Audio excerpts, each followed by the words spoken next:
Aegon's like, Aegon, the realm's delight. Delight. Which is funny because this is what people had called Rhaenyra, but he's like, oh, I could be the realm's delight now. The realm's like, delight. And he said it with such hope and like a little smirk. I know. And he's like, the realm's That's delight. Me. Yeah. And I'm like, yes, I like the sound of that. I don't know why, but it was so funny to me.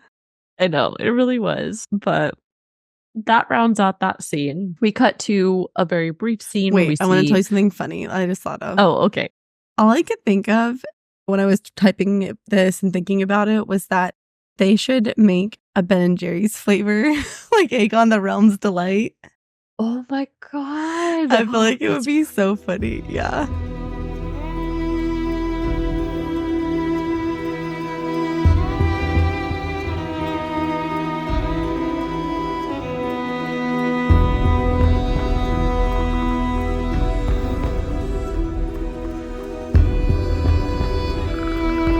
Hi, everyone. Welcome back to the Book of Fantasy podcast. We, Alex and Lorraine, are two best friends who love to explore the world of fantasy through books, shows, and movies, but with a heavy emphasis on books. Today, we're covering House of the Dragon Season 2, Episode 8, which was also the finale. Woo! And now we get to wait another 2 years before Season 3. Oh, boo.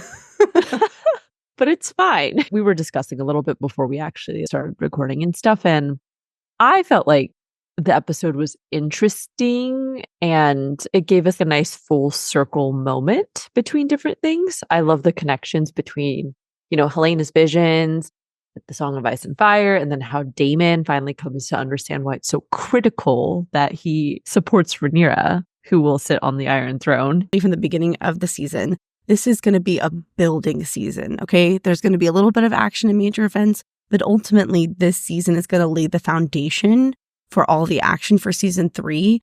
I think I would have felt differently going into it, and I could have adjusted my expectations because overall, it's not a bad season. There are a couple things that were kind of like, okay, we get it. This is boring. We're over it. But overall, it really was a good season. So I think there was just some expectation adjustment here. And I did a lot of thinking about this. And, when you think about Game of Thrones, a lot of Game of Thrones, there wasn't a lot of action until the very end. A lot of it was really character building, story building, and of course things happened. And I think if we had all been prepared for that in the beginning, I think our expectations would have been adjusted a little bit better, and we probably would have been more receptive to the kind of slower burn that this season gave us. So I have some thoughts about this episode, which when we get to the analysis, I'll share at the top of the episode. But overall, I thought it was pretty good. Yeah, okay. That's a fair point. I would agree with that. I mean, we really only had one major battle and then I guess a couple episodes with some exciting things with the dragons, the red too. Yeah, right. But aside from that, it wasn't really meant to be a season that was heavy on the actual battles of the war. I guess in retrospect, we realized that this was really just laying the foundation and getting allies and stuff like that. So and building the character connections and development that we need to make their ultimate deaths, probably a lot of them in season 3, more impactful. I know. So yeah. All right. Before we get started today, we would like to remind everyone that this is an adult podcast where we will have explicit conversations. Explicit language may be used and triggering events may be discussed, so please adjust accordingly. Housekeeping. If you are enjoying this podcast so far, then the best way for you to support the show is to subscribe to the podcast and leave us a review or a rating. This greatly helps us on the podcast platform so we can grow our community and connect with more of you that enjoy fantasy books and shows. Next, we are continuing our new reader Throne of Glass deep dives. If you are looking for a fantasy book series to start, then so far we can't recommend the TOG series enough. You got to fill your time now that House of the Dragon is over. So yes, Lorraine, I was just going to say the same thing. Although we're very sad House of the Dragon is over. And remember, guys, there's usually about 2 years between seasons. We're going to need something to do. We're going to need something to listen to. So why not start a new book series with us? Exactly. Yay. We're just as funny in those episodes as we are in House of the Dragon. I promise. Yes. Woo. And then we got a little bit, off our usual posting schedule Lorena's trying to take a bullet So- for me. It's totally my fault. So I just want to tell you guys, we're so sorry for the delay in the posting schedule. We love you guys and we really value consistency, and that's really important to us. Unfortunately, I have had an almost comical amount of things go wrong, basically all at the same time. My AC broke for like almost 2 weeks, and I live in Texas. And so for anyone who lives in a southern state, you know exactly how miserable that is. On top of that, I am moving. So I'm trying to get ready for a move. I still have 2 small children. And then a very close family member of mine had a routine surgery and had some complications and ended up in the hospital for a week. So all of that happened like at the same time. That obviously delayed our recording and editing and schedule and everything. So for those of you that were maybe wondering where we were or were a little frustrated, we are so sorry. And we love you and thank you so much for sticking with us. And we are working hard to get back on track. I blame Mercury. Mercury's out of retrograde. Yeah. I'm pretty sure it's been in the wrong way right now. The moons are misaligned and exactly. Everything's all out of whack, but we'll get back on track. We will. It was just so funny because I would call Rhaena and be like, I'm so sorry this is happening, and then I'd kind of laugh and be like, what could possibly go wrong? Like, how could it get worse? And then the next day I would call her and I'd be like, what could possibly go worse? And then every day she was like, Addison, just don't even tell me. It's okay. It's okay. I know we were supposed to record yesterday and you literally got your house at like 10:30. Well, it was like 10:30 my time. It's currently 10:47 today as we're currently recording for me now. But anyways, yesterday we had tried to record and Addison literally gets to her house and she's like, I don't have my house key. Yeah, because of being at the hospital and then the transition with my kids and my family members helping, I had given someone my house key. And so it was very late. I drove like 45 minutes home from the hospital and I got out of the car and I was like, oh my God, so mad. But we're here now and we're excited. So just want to give you a little heads up on how things are going and just let you know we may be posting a little erratically, but we are working hard to get back on track. Yes. Also, if we get a little loopy, it's because it's past bedtime. Okay. For Lorraine specifically. See, my schedule's all messed up because I've been in the hospital for a week with my family member. Right. So I'm like really energized and excited and awake. And so just buckle up, everybody. Buckle up. I had half a cup of coffee, so I think that'll boost me through. I may need more, but we'll see. Anyways, so that is all for housekeeping. This is what you can expect from today's House of Dragon episode. First, we will start with the State of the Realm, where we recap key events. Next, we will hold a meeting with the Small Council to analyze key events and conversations. After that, we will continue with our trial in the Fantasy Court of Law to decide which team has enough evidence to support their claim to the Iron Throne. Last but not least, we will also share our favorite moments from the episode.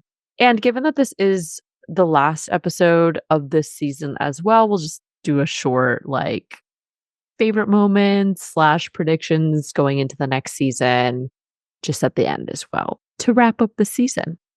And without further ado, Addison, please update us with the State of the Realm for our episode summary. Happily, but also sadly, because it's the last time for a long time. You're not sad. You're going to be happy. I mean, I will say these summaries do take me a really long time. As I was writing it, I was like, oh, thank God, this is the last one I have to write for a while. But I'm sure in a few weeks I'll be like, I want House of the Dragon to come back. Oh, no. That's true. All right. Here we go. We open this episode surrounded by the extras from the set of the Pirates of the Caribbean. We've left Westeros. I'm telling you, I feel like I can't speak very well now. I'm out of practice with I know. Oh, shit. Okay. We've left Westeros with Tywin Lannister to meet with the Triarchy and to secure their help in destroying Team Black's blockade of the Gullet. After some artful negotiating, Tywin is able to secure their aid in exchange for the Stepstones. Daemon and Corlys are going to be pissed. They spent years fighting over those stupid rocks. But wait, not so fast. There's one last thing Tywin must do. He must impress the commander of the fleet, Lohar, who will not sail with a man who cannot best them. We then see a quick shot of Aemond, who has thrown a temper tantrum and has burned Sharp's point to the ground. Meanwhile, back at the castle, Aegon has a conversation with Larys, where he gives us some graphic descriptions of his physical state. I don't think I'll be eating sausage anytime soon. If you know, you know. You have a whole kingdom of starving people and you're worried about your dick. I mean, in fairness, I don't have one, but I can imagine that would be a thing. I would probably occupy a lot of my mental real estate. If nothing else, it was very on brand for Aegon. Yes, it was. Poor Aegon. Anyways, Larys tells Aegon they must soon depart from King's Landing or Aegon's life will be forfeit by the hand of his own brother. Larys promises him that one day he will return and the people will sing his praises. The people will sing his praises. Instead of Aegon the Magnanimous, it will be Aegon, the realm's delight. I don't know why Pragus just reminded me of. Do you remember? There's like this viral, I think it was on Quora or something. Of like What? people asking. No, it's like when people are trying to ask like how they know if they're pregnant, but they always like misspell it or something. Or like pregunte or like, am I pregnante or pregnant? Yeah. I forgot about that. Someone did like a songify of that. The way people would spell it. Oh my God, we have to find that. That is so freaking funny.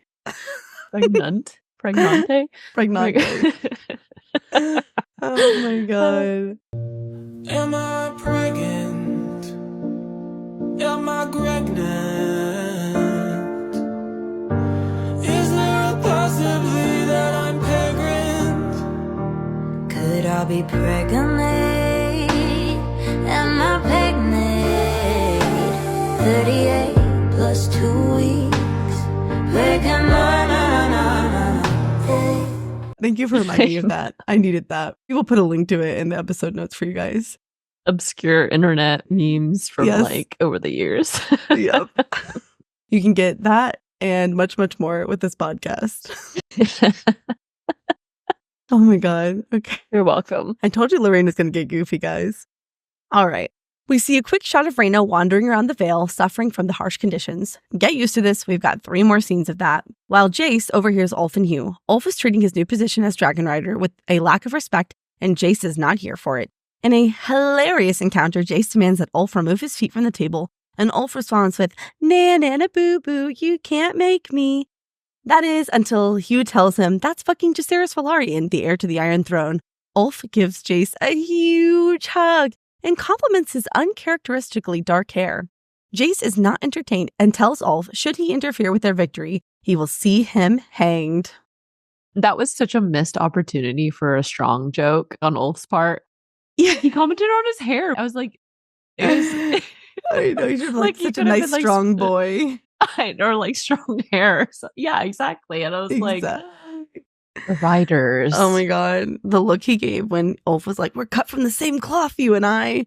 And I was like, oh my God. Oh my God. I can't wait. I know, that was like such a cringy moment. Mm-hmm. Freaking Ulf. Oh man. Ooh, okay.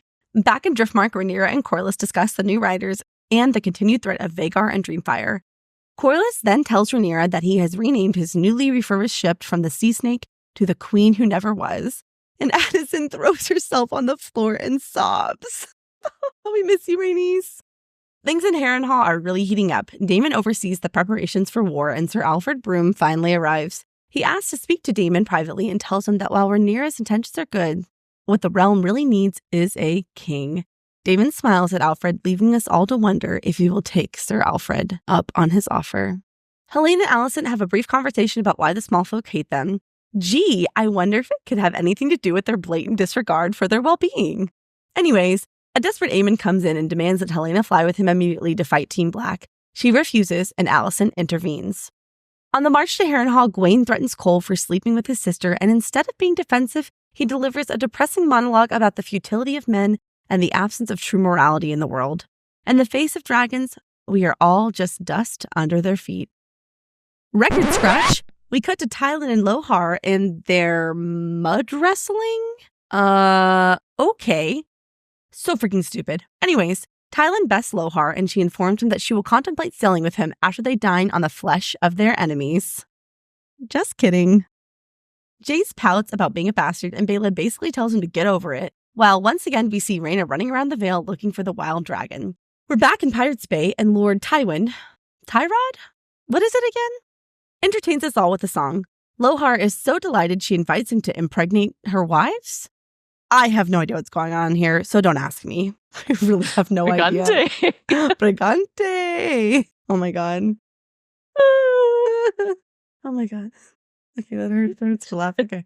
House rules, bro. When at the queen's table, one must comport themselves as a knight. If that's the case, then someone better make Ulf a knight ASAP. Rhaenyra, Baela, Jace, and the new writers have a dinner where they discuss the threat of Aegar. But never fear, Ulf is here. He and Silverwang. Silverwang. Oh my God. He and Silverwing ain't afraid of anything except running out of those yummy little birds.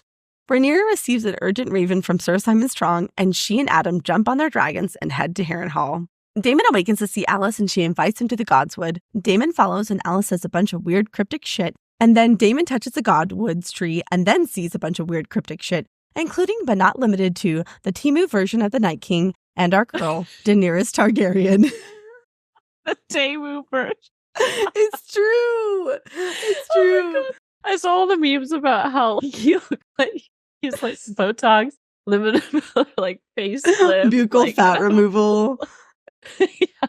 Dude, I'm like, that was so funny. What? Like, you couldn't just CGI the same image from Game of Thrones? Oh my God. The way I laugh and almost spit out my drink. Oh my gosh. It's all part of the story, and now Daemon knows his part.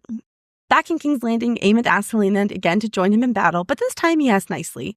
Helena prophesizes his ultimate demise and tells him no matter what he does, it will not change his fate. Rhaenyra arrives at Harrenhal and is greeted by her army. Or is it Daemon's army? Rhaenyra poses that same question to Daemon in Old Valyrian, I might add, and you guys know what that does to me. Shadow Daddy Daemon is back, and Addison rejoices. He tells Rhaenyra that she is a true queen, and he is meant to serve her until death or the end of their story. Oh my God. Oh my God. I'm not crying, you're crying. That was so good. I love that part. Back in Driftmark again, Corlys offers his help to Alan, and Alan finally loses his shit. In an absolutely inspired speech, he tells Corlys that he has made it this far in life without his help or his sweetmeats. And so if it's all the same, he'll continue on as he was. We're back in the Vale again, but this time, Rhaena actually sees the dragon and takes off running. Meanwhile, Mysaria and Rhaenyra discuss the upcoming battles and the toll it will take on the small folk. Later that evening, Rhaenyra is summoned from bed only to find Alicent in the halls of Dragonstone. Alicent and Rhaenyra have a tension-filled conversation that ultimately ends with Alicent and Rhaenyra staging a coup and agreeing to let her son, Aegon, be killed. In the final scene, we get an epic montage of groups from both sides preparing for the inevitable Dance of the Dragons. Who will come out victorious and claim the Iron Throne once and for all? Only time will tell. Many will battle, none will win. That's kind of how it feels, right? I'm like, Ulf for king? Ulf 2024? I guess it'll probably be like 2026 if we're being honest. Actually, you know what? Ulf gives like cockroach energy. Like, everyone else is gonna perish, but he will live because he's just gonna find a way to survive. Yeah. He's just gonna reappear magically somewhere down the line. Ulf does feel comically unkillable. Yeah, he does. Like, he'll find a way. Yeah. Mm-hmm. Also, I have a very pertinent question. Okay. What exactly is a sweetmeat? Okay, you know what? In my notes for that, so I think I've told you guys before, I name each scene, and sometimes they're just like very basic, and then other times they're kind of spicy. Like I named one of them, Aemond doesn't give a shit about the small folk scene. And then the scene with Alan and Corlys, I wrote, Alan and sweetmeats, ? What the fuck? And I think I put a note. What is it? I don't know. We'll have to Google it because I put, ask Lorraine what sweetmeats are. I don't know either. Is it like a salami? I don't know. We'll Google it for you guys. We'll find out. When we get there. Don't worry. Well, anyways, thank you for the episode summaries. And now let's get started with our analysis. Happily. Of course, we're going to talk about the tapestry and the title. But before, I just have some overarching thoughts about the episode that I just want to share before we begin. I know we talked a little bit before the housekeeping, but I have a little bit more developed thought that I'll share here. So the first is that I know that a lot of the feedback for this episode is really bad. People were very unhappy. They did not enjoy it. And I did a lot of thinking. Obviously, I watched it a few times in preparation for this episode. And here's what I'm going to say. I don't think that the episode is bad. It just doesn't make sense as a finale. And I think that's what people are conflating. So when you think about episode 9 and 10 from season 1 and how they progress the story and how they flow together, it's really well done, right? You've got Aegon being crowned and then Rhaenys coming out of the dragon pit. Then episode 10 is the follow-up and you have the death of Lucerys. It tells a cohesive story and it also progresses the overall season, and it's just really entertaining to watch, right? I think the issue here is one we discussed earlier, is that the framing of the season should have been there's not going to be a ton of action. It's a character building and a foundational season to prepare us for the next season. But also, I think about episode 7, which is the penultimate episode, the Red Sowing, and then I think about this episode. And the Red Sowing is a great episode. It was very entertaining. It was very exciting. But it doesn't really hit the way a standard Game of Thrones penultimate episode should. And then when you think about how 7 and 8 flow together, I kind of feel like they're really disjointed. There's not a lot of continuation from 7 to 8. You could totally put them standalone. Whereas episode 9 and 10, it was the Green Council and then the Black Council. And there's this really nice symmetry between the episodes, and they're totally interconnected. You can't separate them. Whereas you could watch these episodes 2 totally separate times and not be confused about what's happening. You know, it takes you out of the narrative. The pacing isn't right, and it just feels disjointed. So the only thing that I absolutely hated about this episode was the entire Lohar sequence. It just felt really out of place. It felt overacted. It was really bizarre, and we'll talk about it more when we get there. But that was the only thing that I was like, what the fuck am I watching? Like, what is happening right now? It was so strange. I don't know. I think she's a more important character in the books. But again, I feel like they kind of introduce people a little too briefly and kind of at a weird time. 'Cause what was it, like a couple episodes ago at this point that Thailand had been sent away to go to Essos in the first place. And I think it would have made more sense to follow up with him in the subsequent episode instead of like 2 or 3 episodes later. Because I forgot about it. And then I was like, wait, why is he in Essos? Oh, okay. Yeah. They need to get the pirates on their side and they need help, you know, breaking through the blockade, et cetera, et cetera. So I agree that it was like a little bit of a weird place to put it. But then again, I did think it was interesting because you kind of see Team Green get a naval fleet thanks to the pirates. And then that can now combat against Team Black with Corlys's fleet and everything. So that's how I was viewing it. Yeah. And I liked Lohar as a character. She provided some comedic relief and I guess a little bit of different energy. Yeah. But I do agree that it was kind of a weird place to put it timeline-wise within the season. Yeah. So. I think that's a fair criticism.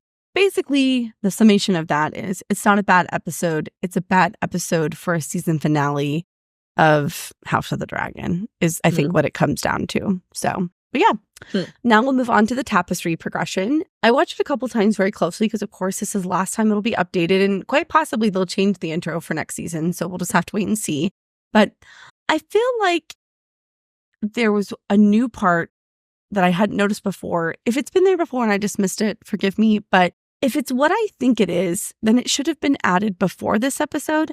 But it seemed new to me. So there are 2 dragons, one red and one gold or kind of tan, with dead bodies everywhere. And I can only assume that that is Meleys and Sunfire. Notably, in that section of the tapestry, Sunfire, or rather the dragon I'm assuming is Sunfire, has red dye around him as if to indicate blood.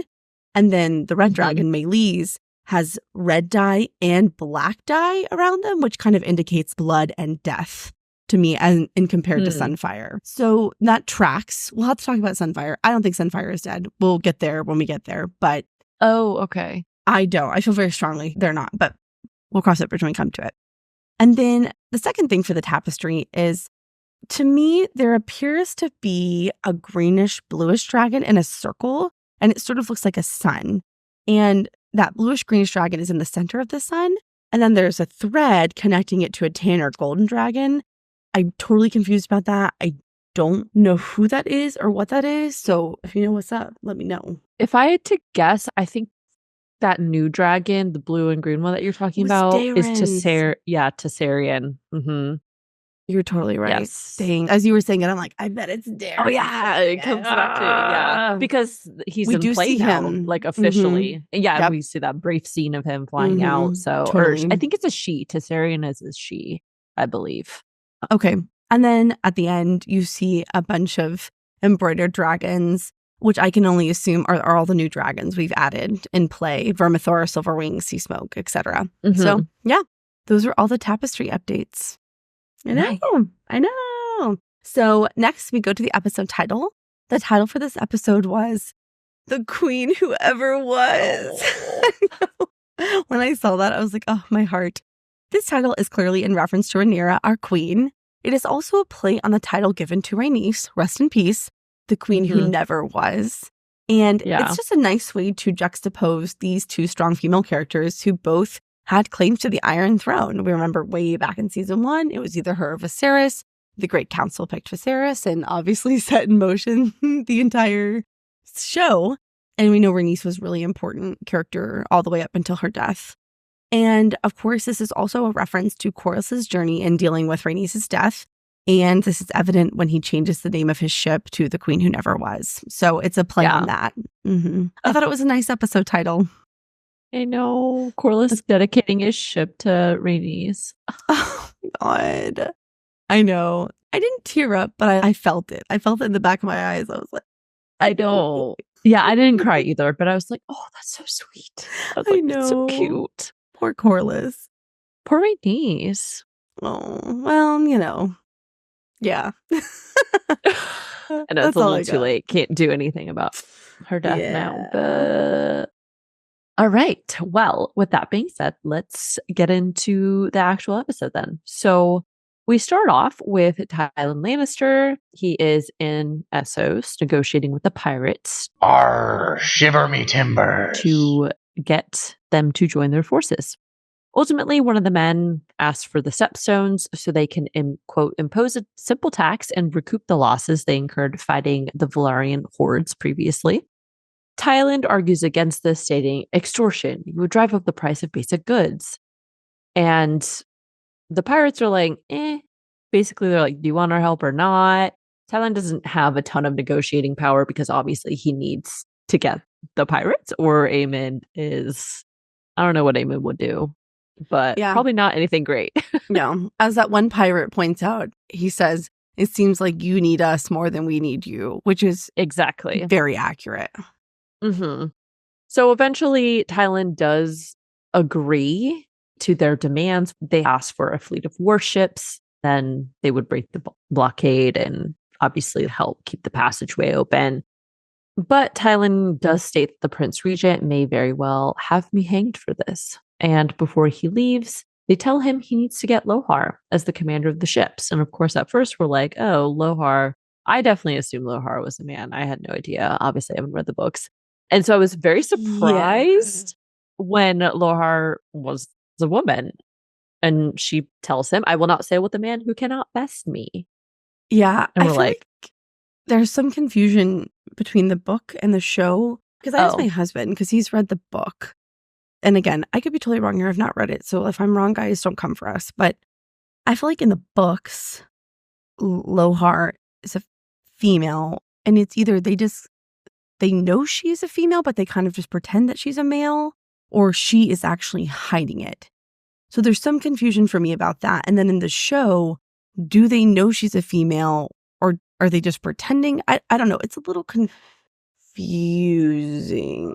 My impression is that they know she's a female, but she has to act male. She kind of has to present with like kind as of masculine, very commanding, more of like masculine commanding energy, because that's what the pirates respond to, I guess. This is what I'm gathering from what they talked about at the very end of the episode. It sounded like even her taking on wives was also part of that play into performing as more masculine or more commanding or more aggressive than she ordinarily would be. I don't know. But it was a little bizarre and confusing, to be honest. Yeah, I was surprised. if anything. Mm-hmm. So I have two quick things I want to say about this scene. The first is I wonder if the triarchy is going to come up later as another problem. Obviously, at the end, we see Tylan and Lohar on the ship on the way to the gullet. So a lot of things can happen here in terms of do they break the blockade, etc. But I'm presuming a world in which they do and the triarchy obviously survives. Then there's this conversation about, well, you're going to control the stepstones and raise the price of goods. And I feel like the triarchy may become a problem again later, like post breaking the blockade. Is my I think they would.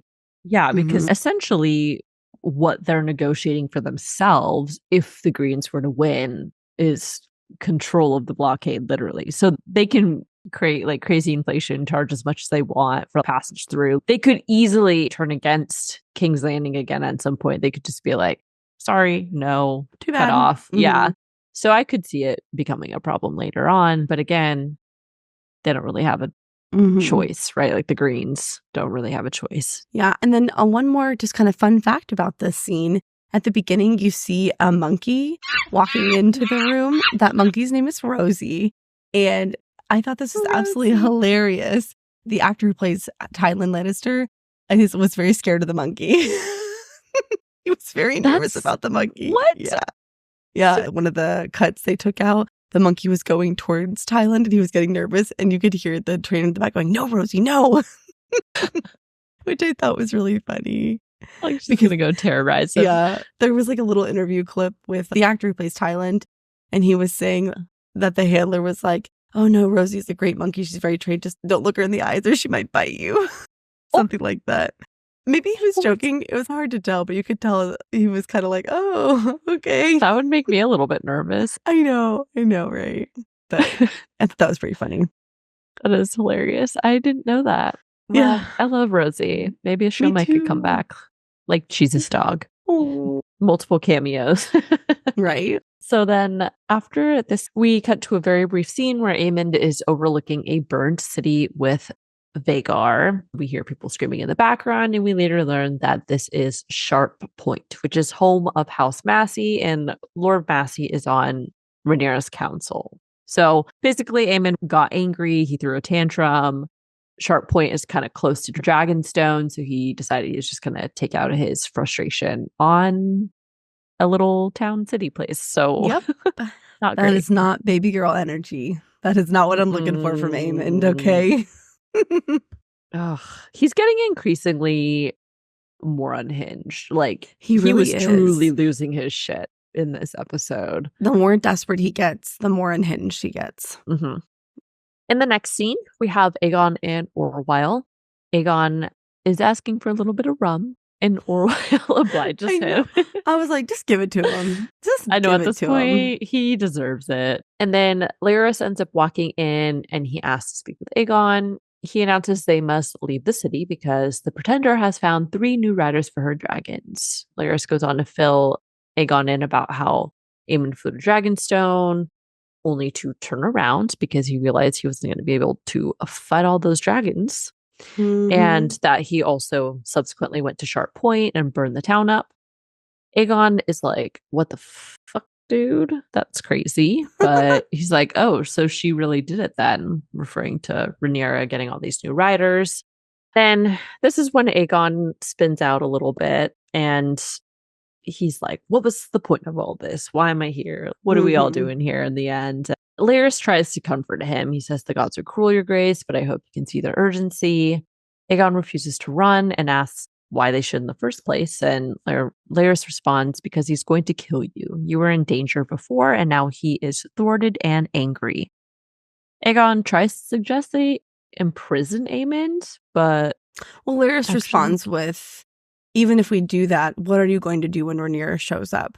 Like, you won't have Vhagar anymore if you lock Aemond up. So what is your plan here? And that's totally fair. Team Green's only defense is basically Vhagar, which means they need Aemond. So Aegon's kind of screwed, honestly. Yeah. Then this is when Larys comes around to sit next to him and reveals he had moved his money from Harrenhal to the Iron Bank in Braavos. He says we can live well and remain until what is coming has passed. Aegon says, you want to take me to Essos to live with the goat fuckers? And that's like, what? I know. Is I that was a like, thing? huh? Not a thing, but I was like, what are you talking about? Yeah, that I was don't know. weird. It must be, I don't know, some kind of Weird joke against xenophobia. I don't know. folk people. Yeah, I don't know. But Laris is like, well, would you rather live or you want to die? You know, again, what choice do Decide. you really have? Yeah. And this is when Aegon continues to spiral and he says, my dragon is dead. I am burnt and disgusting and alone, and I'm a cripple. Yeah. He can't even pee without it running down his leg. And he also brings up his now less than useful dick, which is probably very tragic for Aegon. For Aegon specifically, yes. Actually, maybe not though, considering, Well, you know, we built up some empathy for him, but when you consider his past, we're like, maybe it's a good thing that this has well, happened to you at this karma, point. you know? Yeah, Karma. consider it. Yeah, exactly. Yeah. It's hard because I like season 2 Aegon so much that I want to forget how awful he was in season 1. But then every time I'm reminded of it, I'm like, oh, I forgot he's a bad person. Darn. That's true. Really makes it kind of gray. Yeah. So I feel like the most important thing from this scene is when Aegon says that Sunfire is dead. He says, my dragon is dead. And immediately I'm like, no way. I just don't believe it. I strongly feel that Sunfire is alive. If I don't see a body, then they ain't dead. I just don't think so, because we see Sunfire. We know Sunfire is obviously very hurt and injured after Rook's Rest. And then we never see Sunfire again. There are only 2 comments about Sunfire. The first is that one scene with Cole when he's talking to Alicent, and he says something like, Sunfire was long in the dying, basically implying that Sunfire was likely going to die, but was just a very slow process, just a lot of injuries. You know, it was just very drawn out death, which to me also lends the possibility of it being healed. And there's no way Aegon would know that. I can only assume he's just making an assumption based off the events of Rook's Rest, and what people have told him is, oh, Sunfire was really fucked up and so were you. Like, look at you, you know? I do not think Sunfire is dead. I would put money on it. I'll put fat stacks of cash. Podcast bet. Podcast bet. No. Podcast bet. I mean, I believe you. I want to believe, well, I don't want to believe that Sunfire is dead, I guess. That would not be ideal. But I could also see why he would be, because he was in such bad condition. He probably couldn't really get food for himself. So if he didn't die from his injuries, maybe he died from starvation. I don't know. But that's a fair point. But in any case, I guess we will see. Mm-hmm. And the other important thing, or it's not super important, but I just thought it was kind of interesting. So Laris had said, we'll run away. We'll come back, and then we'll present ourselves as Aegon the Victorious, risen from the ashes, Aegon the Peacemaker, Aegon the Rebuilder, and then Aegon's like, Aegon the Realm's Delight. Which is funny because this is what people had called Rhaenyra, but he's like, oh, I could be the Realm's Delight now. The Realm's Delight. And he said it with such hope and like a little smirk. I know. And he's like, the Realm's Delight. Yeah. And I'm like, yes, I like the sound of that. I don't know why, but it was so funny to me. I know, it really was. But that rounds out that scene. We cut to a very brief scene. Wait, where I want to tell you something funny I just thought of. Oh, okay. All I could think of when I was typing this and thinking about it was that they should make a Ben & Jerry's flavor, like Aegon the Realm's Delight. Oh my God. I feel like it would be so funny. Yeah. What flavor would it be? Ooh, what flavor would it be? For some reason, I'm thinking about bananas just because of Sunfire, but I don't think bananas is a great flavor or for ice caramel, cream. maybe like a golden caramel. caramel. Yeah. Oh, like graham crackers and caramel and like yeah. I was trying to think on like cheesecake. Sunfire, little cheesecake bite. Yeah. Yeah. Ooh. We should petition Ben & Jerry's for this. A House of the Dragon line of Ben & Jerry's ice cream. The Realm's Delight. The Realm's Delight. Oh my God, I love this idea. Let me just, hold on, I'm going to just type that on my to-do list and just email Ben & Jerry's about the Realm's Delight. House of the Dragon edition ice cream. Bro, I would buy the shit out of that for next season. Oh my God. Because you could do every episode. Team green, team black. Oh my flavors. Oh my God. Ben & Jerry's, hire us. We'll help you design it. marketing campaign. Yeah, let's go. Yeah, totally. Oh my God. I love this idea. Dude, this is wonderful. Maybe we can concoct our own ice cream brand. Just Okay. kidding. If you guys have any ideas, DM us. Let us know. Or help us think of fun names for them too. We're pivoting. We're no longer pivoting. podcasting. We're making ice cream. Oh, you know what you could do for Corliss's? You could do a sea salt. Mm-hmm. Yeah, because salt and sea, you Mhm. know? Yeah. Yes, I like Oh my that. God, the ideas are flowing. For Daemon, you could do like something with a cherry because he has a red dragon, Caraxi. And I don't know, it kind of feels like a Daemon thing. I was thinking for Team Black or just dragons in general. Maybe you make a cinnamon flavor for the bear. Like Ooh, yeah. All right, we're going to keep working on this. Yeah, we're heavily invested in ice cream ideas now. But anyways, to get back on track, we cut to a very quick scene. Rhaena is having herself a rendezvous running through the Vale. It's pretty obvious that she's looking for that dragon. She wants to pet that dragon. And Yeah, that's all we see. I think this scene also highlights how harsh the conditions are in the Vale. We don't really visit it very often as a setting in this show thus far, but it's very obvious as the scenes progress. The temperatures are extreme. There's not a lot of food. There's not a lot of water. In this scene in particular, she sees water and practically throws herself into it. Right. Well, I think it's meant to show us how desperate Rhaena is for a dragon, that she is willing to quite literally risk her life against the elements. Right. But again, you do wonder what's happening with the children. They're just... Okay, I had that note later, but we can talk about it now too. I still have to ask myself, how has no one been like, where the fuck is Rhaena? Where's Rhaena? Yeah. Right? Like the caravan didn't turn around. They didn't send out search parties for her. They were just like, oh, Rhaena's gone. Oh, well. Because Rhaena she's not really a super important character in the sense of like who she is, but she is Daemon's daughter. Right. And also she was given the task of quite literally protecting future heirs to the throne. So that's pretty important. So it's kind of odd that she just disappeared and they're like, oh, well, I guess she's dead. So we'll just keep it moving, you know? Yeah, I guess they just kind of ignored that. Or again, they're going to ignore it because they plan to get her there now equipped with the dragon. I don't know. So it is who knows? Yeah. Random plot hole that we probably won't get information for, but ignore it for the sake of the plot. Exactly.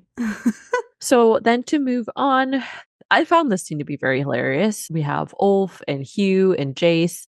They're conversing in the Black's council room. Ulf is just chilling. Okay. Ulf does not, well, he's never been in the presence of royalty and he doesn't give a fuck. So he's chilling. He's quite literally on the table. Yeah. Yeah. And Jace immediately commands him to take his feet down. Hugh steps in to say, he's the Prince Ulf, Prince Jacaerys Velaryon, and Ulf immediately removes his feet. Because at first he's kind of like talking back. He's like, who are you? You can't tell me shit. Yeah, exactly. And we're like, Ulf, what's going on here? But I did think it's funny that as soon as he's reprimanded, he's like, I think he tries to present himself as like kind of badass. I'm the leader now, but in reality, someone's like, no, Ulf. And he's like, oh, sorry. Yep. You're right. He tries to give can't nobody tell me nothing energy. Yeah. But no, not really. He can't back it up.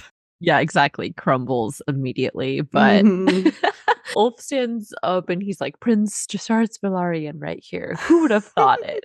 And Hugh the whole time is like, you're so fucking dumb. He lives here. I know. That was my favorite part is he was like, yeah, he fucking lives here, bro.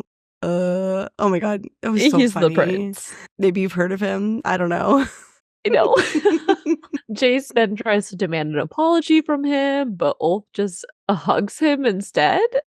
He's like, hey, brother, let me give you a hug, brother. And brother, this is like, brother, ooh, what's that? Look at that hair. Oh my God. I was crying when he was like, look at that hair, as dark as they say. And I was like,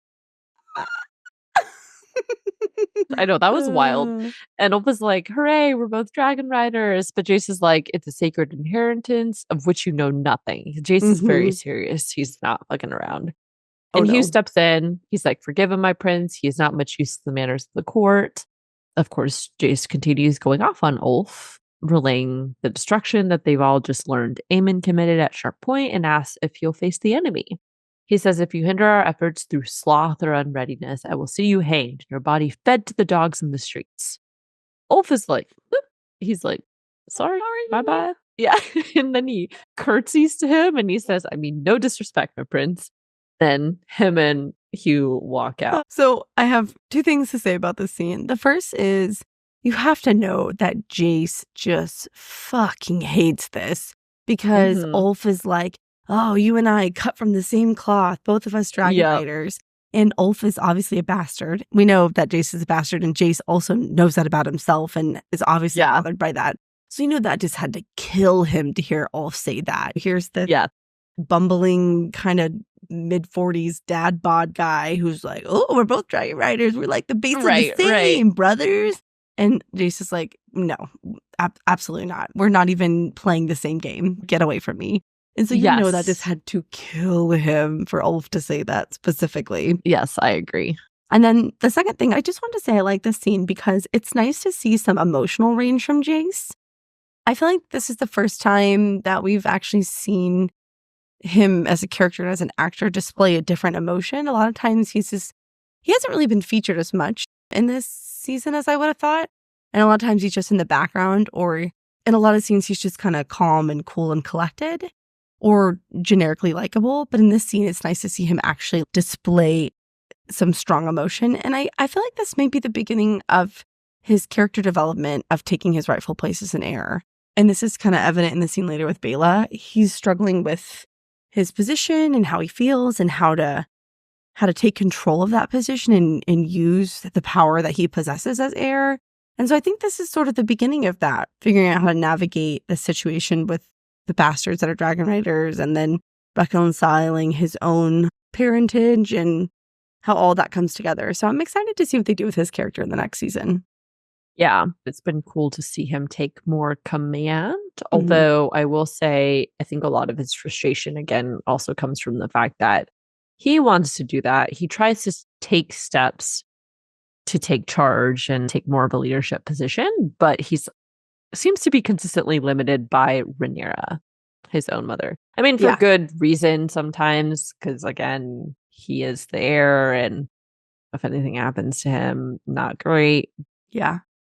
I feel like what Rhaenyra and Jace are doing is kind of similar now that I think about it, because Rhaenyra herself too had felt very restricted, didn't really quite know how much commanding she could really do, I guess. And I think in the last couple episodes, we've seen her be like, fuck you to the council and just kind of go do whatever she thinks is right and what's necessary to some extent. And I feel like Jace is kind of doing that too. Not quite as wild as Rhaenyra's actions have been sometimes, but they've both expressed those frustrations where they want to go out and do things, but they feel restricted by the fact that they are literally the queen and the heir. So yeah, restrictions in different ways, but similar in the sense of that they feel that pressure and that restriction. Yeah, absolutely. Aside from that, though, I think Ulf's character is just hilarious because he's so unserious. He's just there for a good time. Oh, I know. It likely won't be for a long time, but he's enjoying it for now. As my husband likes to say, I'm here for a good time, not a long time. Exactly. And that's, oh man, that is all very Ulf-coded. And bring me some more of those little birds. The little birds, I know. I can't wait to talk about that. He was so funny. See, he's the comedic relief I enjoyed in this episode. I did not really enjoy Lohar's thing, but anyway. Yeah. After this, we cut to Driftmark. Rhaenyra walks with Corlys, and they're discussing the new dragon riders. She admits she knows nothing of the riders and their character, but points out that Corlys at least knows Adam. Corlys then also admits that he is a shipwright and is reported to be a man of integrity, but had little to do with that. To his regret, wink, wink, Corlys, we know you the daddy. Corlys goes on to state they must strike while Aemond plans a sex move, and Rhaenyra admits she'd hoped intimidation alone would be enough, stating Vhagar is now overmatched. Corlys points out the fact that, Vhagar is not their only dragon. They also have Darren's dragon and then Helena also with Dreamfire. Yeah, so I did not know this, and so I just want to call attention to it because I think it's important and understated. Dreamfire is a very large dragon. Dreamfire hatched when the Yes, Conqueror yeah. was king. I'd have to verify this. My assumption is that you have Vhagar, who's the biggest, then Vermithor, and I think Dreamfire might be the third largest dragon. If Dreamfire hatched when the Conqueror was king, that is an old girl. That is an old girl. So Yeah. I'm not sure, but either way, that's important. Yeah, I think from visuals, if I remember correctly, she is one of the bigger ones. So to have her as a fighting dragon would be pretty beneficial for them. But Yeah. as we, of course, see, Helena has no interest in doing that. And I didn't want her either. Like, protect Helena. No, she's baby girl. I She's the most baby girl. Don't do that to her. But Rhaenyra argues Helena has no taste for riding, though Dreamfire would be formidable. Corlys responds, Aemond thought himself invincible. He has now discovered he is not. He'll be angry, desperate. He will not stop at Burning Sharp Point, and he will not be denied. Rhaenyra says he has a point, and then asks about Sea Snake, the ship. Corlys says better than new, and that they'll rejoin the blockade on the morrow. And then this is when he says that he has dedicated the ship to Rhaenys. He says, she was a testament to my own glory. I've given her a new name, the queen who never was. And then Rhaenyra thanks him. Rhaenys. And Corlys, I know. And then Corlys says, what I do now, I do for her, your grace. You are ready. My ship sail at your command, but the Lannisters march and Old Town. You must crush this beast at its head, and before too many days have flown. He also says there's, of course, another player that is yet to be revealed. Yeah, at first I was confused when I watched that the first time. I'm like, who's he talking about? But then they immediately cut to Daemon. I think they're talking about Daemon because they don't know what Daemon's going to do. So I think so, I was too. like, is there a character that we don't know about? Another dragon, maybe? But I think he's talking about Daemon. I think so, too. Okay, yeah. So the only thing I wanted to add about this scene is a little bit of character development for Corlys. I love Corlys. I have always loved him from the beginning. I love the actor that plays him. I love him. And I think it was nice to see him rename his ship to honor Rhaenys because so much of his character arc has been about his own glory. He was always sailing away. I mean, he quite literally named his ship after himself, the Sea Snake, right? And so it's only after that he's lost Rhaenys and Laenor and Rhaena that he realizes all along what was important, and that was Rhaenys. And obviously it's too late to change that now. So he does the only thing that he can think of, and that is to honor her memory and name something that was always meant to represent his own glory to represent her. And I thought that was a really nice tie-in. So I was like, oh, Rhaenys, Rhaenys. But Oh, I know. Next, we get to a scene with Alfred. So if we recall a few episodes back, Rhaenyra had sent Alfred to go check on Daemon in the first place. And so this is him doing that. Sir Alfred arrives to check on Daemon to ascertain his movements and his attentions on behalf of Rhaenyra. Daemon says, you've arrived just in time. What do you think of it? And Alfred's like, it's very large. Daemon goes on to state he intends to send them in to King's Landing while the Lannisters hesitate, referring to the army that he has now gathered. Alfred asks to speak privately, and we cut to them walking outside. I also think it's hilarious that this whole time Simon Strong is just in the background watching everything. Yep. He's being a girl's girl, and I love it so much. He really is. But Alfred reiterates his loyalty to King Viserys and how he pledged his banners to Rhaenyra as his heir. But there are battles to be fought, and at times like this, and he kind of trails off and starts to look around the courtyard, and he's like, did you hear something? I thought this was a funny line because Daemon's like, this place will have you barking at the moon. And of course, Daemon would know. He's been through the ringer. Funny thing. So when Sir Alfred says that, if you listen closely, what he's actually hearing is the whispers of the gods wood or whatever, the word traitor. And so it's the word traitor. Yeah. So it's like, traitor. But anyway, I thought it was really cool that you hear the word traitor. And so Okay, yeah, I that little didn't bit of realize that that's foreshadowing. what they Mhm. said, but yeah, it's Yeah. very fitting for the scene. But it's interesting because you could read it either way. Is Alfred being a traitor or is Daemon going to be a traitor? You know, you really That's don't true. know until Rhaenyra comes later to Harrenhal. So I think that's kind of cool. So Alfred proves himself to be annoying, like Bartimaeus, and states, Rhaenyra has been turning aside from our judgment in taking a course I myself deem reckless. Daemon is kind of like playing the middle right now. So he says, Rhaenyra will chart her own course for good or ill. And Alfred's like, you are a leader of men. If you declare yourself, your lords will follow you. And this is when Daemon is like, are you turning into a turncloak, Alfred? Mm. And he says, Rhaenyra's intentions are good, but what we need in this moment is a king. And Daemon really doesn't respond to this. He just smirks Boo. and looks away. Again, we see that Simon has been watching all of this and that he goes on to report them to Rhaenyra. Sir Simon Strong is so baby girl. I love him. Me too, Jinx. I saw the absolute best meme about him. And it was like, I like how all season they've been talking about how Harrenhal ain't got no money. All the money is going to Sir Simon Strong's wardrobe. And it was a bunch of pictures of him. And you realize like he is wearing all these really nice, like soft embroidered silk and velvet robes that are like purple and green and blue. And I'm like, Sir Simon Strong, he wants to be comfy.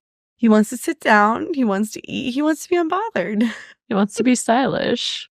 I love him. Love But him. he's still a girl's girl. So much. And I love He it. is. Yeah, I know. He's my best friend. I want to go get a pedicure with Sir Simon Strong. Oh my gosh, you know what I want? Okay, here's what I want. I want to go get a pedicure with Sir Simon Strong. And then I want him to come to the house. We'll eat some Realms Delight, Ben and Jerry's, and we'll watch Yes. House of the Dragon. That's my dream. Amazing. Yeah. That's my We can dream. gossip on the couch with Simon. You know Simon's got all love the it. gossip. He's got all the tea. Absolutely. Mm-hmm, You know, especially if he's getting all those whispers from the godswood. mm-hmm. Oh, Who knows totally. what they're hearing from across the realm, you know? Oh my God. Whispers from the realm. The realm. The realm. Yeah. The realm. The realm. Anyways, okay. Next, we have Jasper giving Aemond the DL on how Rhaenyra got new riders. Aemond declares it's deception and subterfuge, then orders let no vessel come or go from our harbor without our inspection. Jasper argues against this, and he says this will interfere with the fishing boats, which obviously they need to feed the people. That is their main source of food at the moment. And Aemond really doesn't care that much. He says they will need no sustenance if they are slaughtered by the enemy. We must all make our sacrifices. And you definitely see Jasper kind of be like, whoa, buddy, Yeah. I mean, That- don't give a fuck about the small folk. aggressive. Mhm. He really doesn't. He was like, oh, Which well. makes sense because, well, I mean, not makes sense, but it makes sense like why the small folk really do not like him. As soon as he took over, everybody's like, who is this Prince Regent? And then with how things have progressed, everybody's really like, oh, Aemond's gotta go. Yeah. Hottoto. Aemond, you have got to go. Yep. I like how we sing every episode now. This is fun. I'm here for it. I like it. Yeah. Me too. I can't sing to a dragon, so I'll just sing to you instead. Oh, okay. Thank you, Baba. I love that.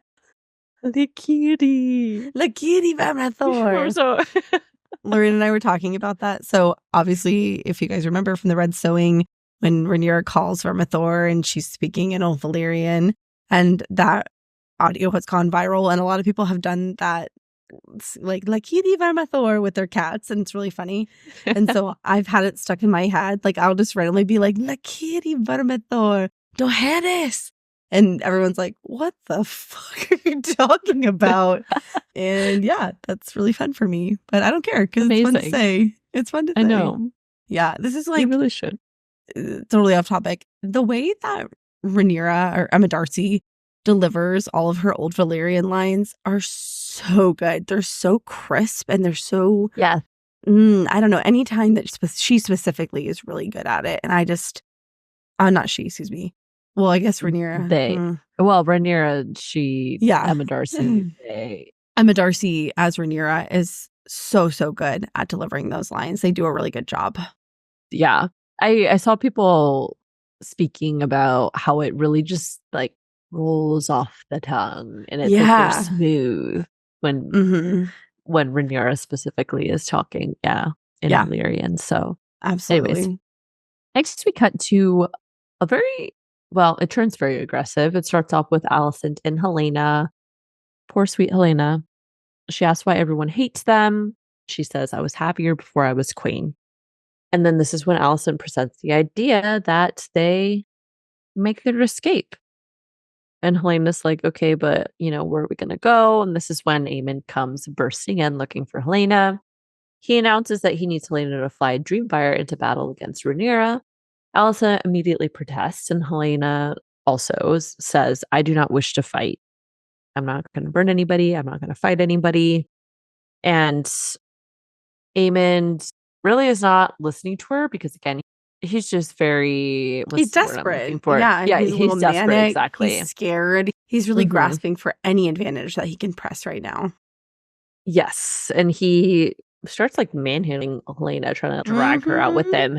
And he says, they have defiled our birthright, made commoners into dragon lords. Alicent steps in and yells at Aemond and reminds him Helaena is the queen. And then Aemond claps back at her. He says, as you once were, and you see now what is the consequence of your weakness. We are in peril today more than yesterday. Alicent has an interesting line, which I think is pretty spot on. She says, was it peril that moved you to burn the town of Sharp Point? Peril or basest fury at your own humiliation? You wish to rule the Seven Kingdoms, but you rain ruin and death upon its small folk when you've been insulted because it makes you feel strong. And now you seek to corrupt your sister of all our line, the gentlest, most deserving of your protection. Yeah, Alicent ain't here for it. She ain't about that life. But Aemond, his very next line after this is, who will protect her if she cannot protect herself? This whole sequence was kind of interesting to me because you see a really large deviation in philosophy between them. I mean, obviously, I don't agree with Aemond's strategy, but he believes the only way to be protected is to learn to do it yourself. And I think that's a reflection of everything that happened to him growing up. Right? Absolutely.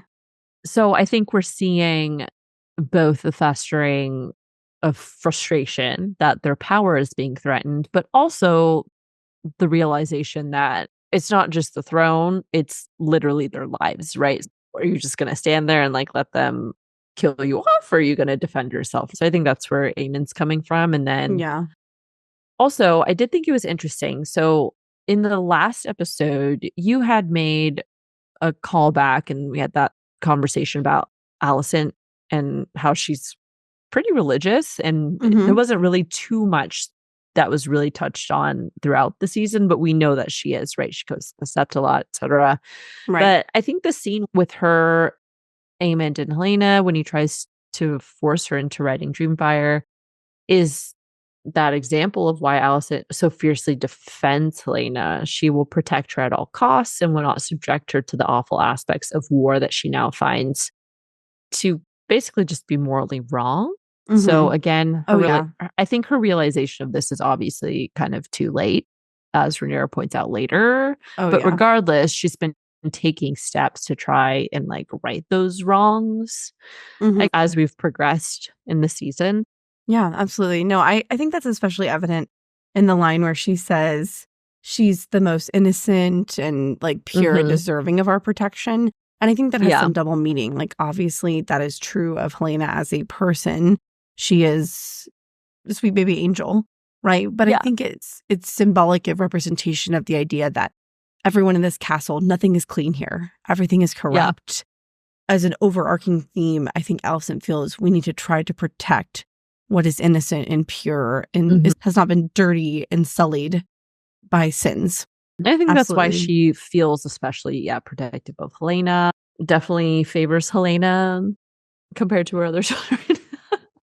But after this, Alicent speaks to Orwyle and she asks for assistance in passage and his discretion, which, of course, this turns out to be her trip to Dragonstone later.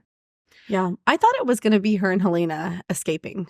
That's what I thought too. Yeah. I was actually confused because I was doing my notes. I'm like, I thought they were going to escape. And then I was like, oh, she meant to Dragonstone. That's what she meant. Took me a minute to connect the dots there. Yeah. I was surprised when that happened. Oh, me too. That came out of left field for me. I was like, yes, huh? I did not see it coming at all. So. You know why? Because it's not canon. Definitely did not happen in the books. Not even a little bit. And again, sorry guys, I haven't read the books, but when things happen, my husband and I have spoiler-free conversations where I'm like, ain't no way that was in the book. And he's like, yeah, you're right. It wasn't in the book. And you can tell. It shows. And I have thoughts about this when we get there. Unhappy thoughts. You're very observant. I was just like, oh.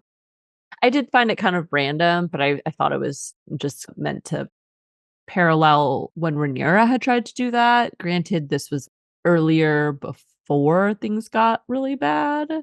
And now Alicent, I don't know. Alicent just has a habit of showing up like way too late. And we're like, girl, like, you needed to make this connection like years ago. But anyways, we next cut to Cole and Gwaine. They're in the forest with the army. Gwaine confronts him, puts his sword at Criston Cole's throat, and he asks about his relationship with Alicent. And I thought it was funny that in the background you see all the men are staring at them, like they're not trying to mind their business whatsoever. And they're like, there's some tea going on. I gotta listen to this. Oh yes. So Criston ultimately defends the fact that he's had a relationship with Alicent. He doesn't deny it. He doesn't really make any excuses for it. But he makes a fair point because Gwaine's like, I could send you to the wall. And Criston Cole says, you could, but then you'd stay in the High Tower name for a generation. And obviously Alicent's reputation. And then he goes on to say, she saved my life twice. Once from the headman's axe and once from myself. Since then, she has been the beacon I follow. This really seems to throw Gwaine off. Yeah. I feel like he's kind of like, oh, that was actually quite sentimental. And he drops his sword. But he still demands that Cole needs to find a way to resist temptation, as the other Kingsguard do. And Cole responds, do they? Perhaps they do, or perhaps all men are corrupt, and true honor is a mist that melts in the morning. And then this is when Cole continues on to reveal his existential crisis about how anything they do as men is pointless with dragons involved. He says, we march now toward our annihilation. To die will be a kind of relief, don't you think? You know, the monologue that he gives really displays his mental state. And so I try not to overquote because you guys all watched the episode, but I feel like it's important for his character. So I want to plug it in here. And he says, I have no philosophy to protect the righteous and dispense justice on the rest. You saw what I saw. The dragons dance and the men are like dust under their feet. We march now towards our annihilation. And this is just really, really beautiful writing. It was very well done. I still don't like Criston Cole, but Fabian Frankel did an excellent job in this scene. It's incredibly acted. I find this part of his story arc probably one of the most compelling coming out of this season, which is interesting because in the very beginning, I couldn't stand him. I'm like, every scene, I'm like, ugh. But I think what makes this so interesting is because in the beginning, he was absolutely critical and orchestrating pretty much all the bad stuff that happens in the war. And I would even go so far as to say he was pro-dragon, like he was pro-war, let's use the dragons. But after Rook's Rest and he sees the devastation that he has helped orchestrate, he begins to question everything. And I think it really delves into this idea of futility in the face of dragons, specifically dragons in battle, and just overall their powerlessness against the realities of war. I find that very compelling for his character because I would say of all the characters in the show so far, he probably has had the most development and the most shift in his kind of existential mindset. So I don't know. I think especially because like the other notable character who's like, no, dragons are dangerous is Rhaenyra. But while that's true and interesting, it's a lot different for Cole because he was very pro-dragon. But then after seeing it, he changes his mind. And so I think that shift is really important to highlight how dangerous it is because Rhaenyra's always been anti-using dragons.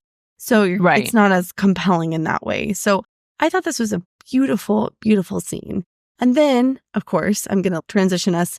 I was fucking furious. We go from this beautifully tragic scene to mud wrestling. Fucking mud wrestling. Who thought that was a good idea? who was sitting in the editing room on their computer, just doing a little final pass, watching it and like, you know what?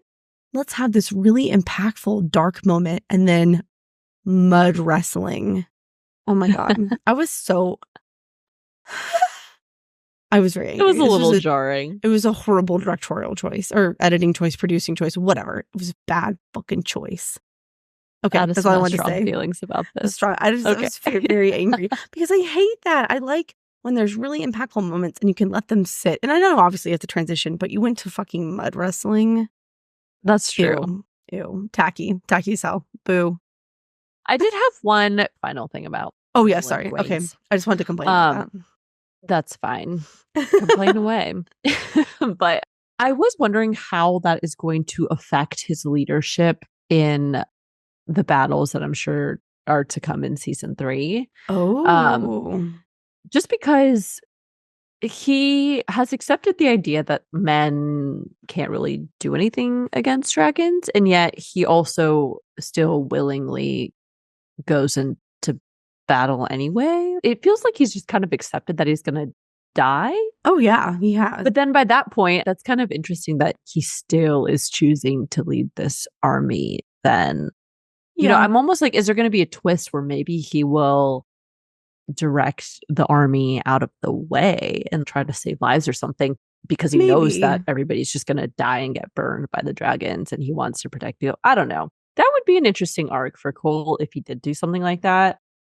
Perhaps it would be the redemption that he needed after being an asshole for all of season 1 and much of season 2. Yeah. I don't know. We'll see. That was just my final thought about that. But anyways, now we cut to Addison's favorite Essos mud wrestling scene. So obviously Thailand and Lohar are fighting in the mud pit. Lohar looks like she's victorious, but Thailand punches her out of nowhere. And everyone goes quiet at this, which I did think was kind of funny. Mm-hmm. But this does happen to impress Lohar. She says, "You've impressed me, Lord Daemon. King's Landing has sent a most doughty ambassador." Mm-hmm. Thailand looks like very confused through most of this. He's kind of like, okay, are we good now? Is this deal done? Or is there anything else that I need to do? And she says that she will consider the offer after dinner. And then she jokes with them and she's like, "Have you ever eaten the flesh of your enemies?" And at that point, I was like, okay, yeah, she's for sure just trying to fuck with him. But Thailand is still like, I don't know what's going on. He says, "I am not, and I would not." Is this real? I know. What's He's like, just a lot of confusion. And that is the end of that scene. Did you have any other thoughts about the scene? Gross, stupid, dumb. What the fuck? Doesn't fit the show at all. I cannot say enough bad things about it. I hate it. I was gonna say maybe this is like a little bit of the essence of the pirates. I don't really know that much about Essos or the pirates. I don't know what's appropriate based off the books and what's not. So maybe this is just like a little bit of inserting of pirate culture and stuff. I think they just took full creative control of that. And we're like, it'd be fun if we had them wrestle in mud. Like that could be so fun. And it was bad. They're dumb. I'm sorry. I always say that the cast is listening to the podcast. You guys, not a good choice. No offense to the actors. It's not really their fault. So it's really the directing team. I did not enjoy it. Well, there you have it. No more mud. No more mud wrestling. Oh. You could do Lohar's flavor and do like Mississippi mud. Ooh. Yeah. Sorry, guys. I'm still thinking about ice cream flavors. Mud pies. Yeah. Ooh. Oh, that'd be fun. I like that. So then after that scene, we have Baelot and Jace. And I thought this was so funny because Jace is just sitting there like full on pouting. Absolutely. Like the purse lip. Like, yes. Yeah, he's exactly. Like, the purse lip and everything. And then she's like, it doesn't befit a prince to pout. Oh my God. It's so great. And Jace launches into a monologue about how it's offensive for the other bastards to ride dragons, stating, if any common lout can ride a dragon, then Baelot interrupts to say that does not make me common or you. And Jace is very upset by the fact that he's a bastard. It's really come to the forefront of his brain. This has been developing and brewing over the past couple episodes, but Oh, yeah. he says, "You know what I am, but oh, Bela." I really love Bela too, honestly. And she says, "I don't care. You are the crown prince, the son of the rightful queen, and here you are sulking because you believe that if not for the dragon or the trappings of your station, that you are nothing. Do you believe that you are the first noble heir who is not sired by his noble father? Such is the way of the world, Jace, and in resenting it, you only diminish yourself." Jace continues to complain, but Bela demands he prove it to himself and take his place by Rhaenyra's side. Yeah, my main takeaway from the scene was just I like when Bela asks him, "Do you believe you are the first noble heir that was not sired by his noble father?" And I'm like, dude, that's what I'm saying. You know that there have been some oopsies along the way. And Oh, there has to be. it has to be. And I like Bela's point is like, it doesn't really matter. And I feel like that's echoed in season 1 where Corlys is like, history does not remember blood, it remembers names. And I didn't understand what. Do you think he said that? Because was that like his ode to the fact that he had bastards this whole time? Oh, I don't know. Whoa. I have to think about that. I have to sit with that for a minute. Damn. I feel like it might be. Maybe. Holy shit. Very Yeah. possible. Okay. I lost my train of thought. That Oh, really, yeah. that takes Whoa. a turn for like how you think about. Yeah, what What you was know that going on. knowing what you know. Yeah. But anyway, my point being is that, I mean, come on. You know, I get Yeah. Jace's point. I get why this is a struggle for him, but he's just got to get over it. He's got to really find a way to does, get yeah. over with it. Yeah, he can't let that stop him from embracing his title and his destiny. Not to sound dramatic, but Yeah. you know. I had a little note where honestly this scene alone demonstrates that he is his mother's son for sure, with all their Oh like my- silent brooding and complaining.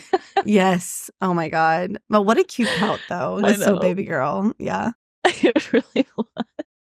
He had it down too, like the little lip. I wonder how long he had to practice Like that the in the lip mirror flip and for the everything, scene. I know. Yeah. Okay.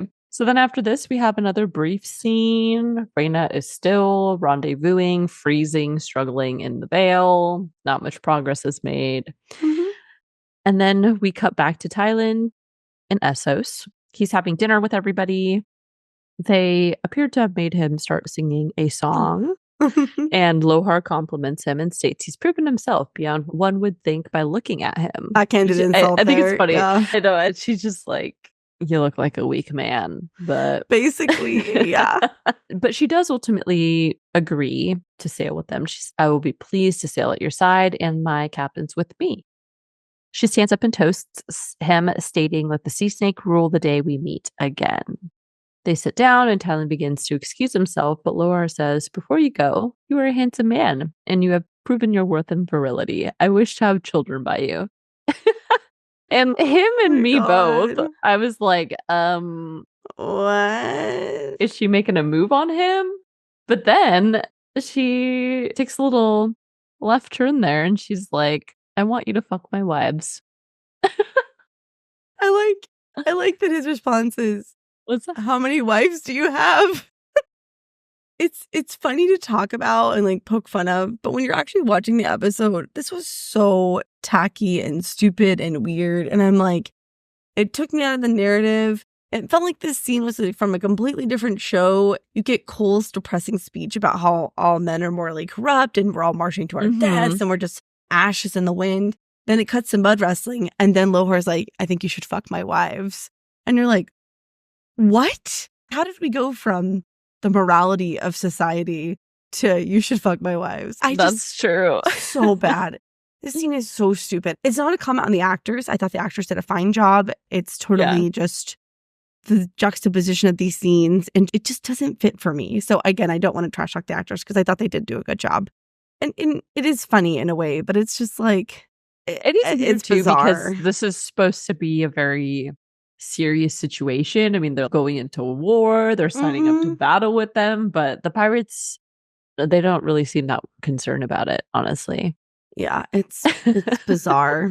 But anyways, in the next scene, we have Rhaenyra and the new dragon riders, along with Bela and Jace. They're all seated together eating dinner.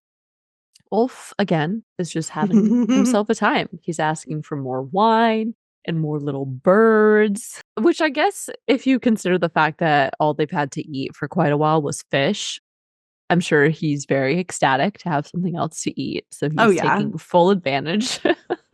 Oh, yeah. Rhaenyra makes a toast to them, stating, despite not being of no worth, they have done something never dreamed of before now. She says, I have entrusted you with the power only few have known, and I charge you to take it up with fealty and respect. Serve me well, and I will make you knights of the realm. Ulf is like, hell yeah. Adam says, we will not fail you, my queen. And Hugh says, what must we do? They all have like such very like different. I know. It really different showcases their personalities. personality. Yeah, exactly. Rhaenyra reveals they must strike while they have the advantage, as Corlys had suggested, and end the war. She says, learn your beasts and their commands. You will fly in 2 days' time. The strongholds of the usurper, Old Town and Lannisport, and their armies all must be subdued. Alone without allies, he will have no choice but to surrender, referring to Aemond. Which I was like, 2 days? Dude, Like- that is not even enough to learn, like, Dohaeris command. Like, that is not enough to learn any old Valyrian. You're really going to be able to get enough control over your dragon too, you know? Yeah. Like, Well, not to mention, there has to be some, like, physical aspect to that of being able to stay in your Yeah. seat on your dragon and stuff. I don't know. I guess the timeline is maybe compressed for the sake of the show, but I was like, they're going to be ready to that's a quick not turnaround, just fly yeah. a dragon, but go into battle with a dragon. Right. Also, they have like no battle experience. Not only have they never been on a dragon or commanded a dragon, but I mean, maybe Adam a little bit. I don't think so though. But like none of them have like even fought in battle in general. What? This seems like a pretty crazy idea, but Yeah. Bela also interjects. She says, you wish for us to kill innocents. Jay steps in and supports Rhaenyra. He says it is hard, but cannot be helped. And Rhaenyra is basically like, we just have to crush their will. Otherwise, this war is going to go on forever and just got to nip it at the butt. So she is definitely not messing around, but Adam goes on to ask about Vhagar, but Rhaenyra reassures them that she can't take all of them with their dragons at once, which is fair, but somebody's going to die for sure. Maybe many of them before that happens. I mean, again, we don't know, so we're just guessing here. I think everybody dies. Pretty much everybody. I think, yeah. Like maybe Aegon, Viserys, like the tiny little ones, maybe they survive. Yeah. I don't have hope for really any of our main characters. Yeah, I agree. If they've got a lot of screen time, they ain't gonna make it. Anyways, so to wrap up the scene, Ulf, still being very overconfident, steps in to say, Silverwing's a goer. We're afraid of nothing. Even if you are. And he like tries to make a jab at everybody else, which I was like, Ulf, are you kidding me? You're going to be the first one to run away. If anything first bad one to happens, die. yeah. Yep. Well, either the first one to die or the first one to flee. Well, just like when they were trying to bond Vermithor, Ulf took off. He was like, peace, I'm out of here. That's what I'm you know? saying. So again, it's just funny coming from Ulf. I'm gonna check yourself. Yes. And So I think fun it's fact- funny that Adam go calls ahead. him out too. He Oh, says yeah. there'll be time enough to see which one of us is a coward. Like, don't worry.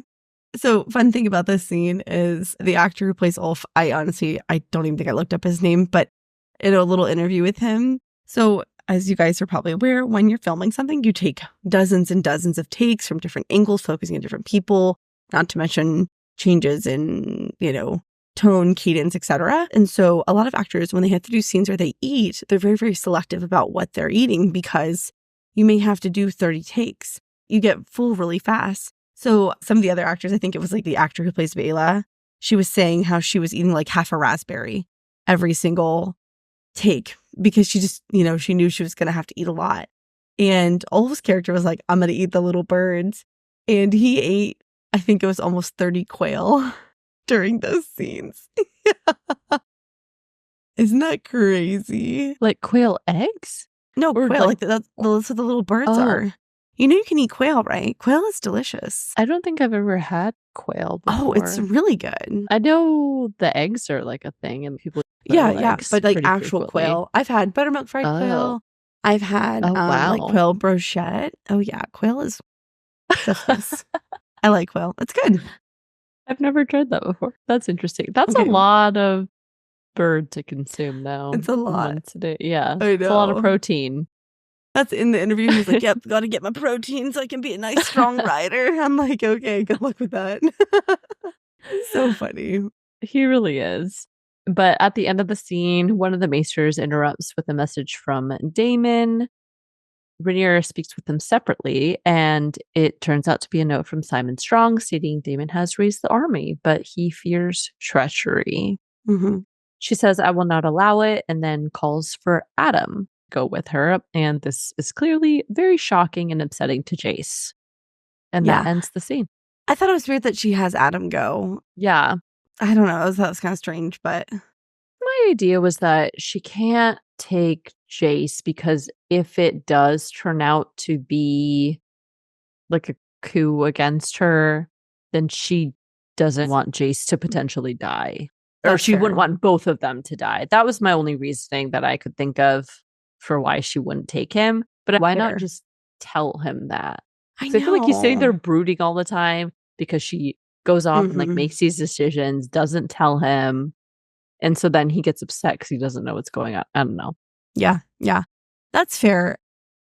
You guys, I feel like you have to remember, for us, deep inside, we're always like, Daemon's going to be Team Rhaenyra. You Yeah, don't really think he's going to switch.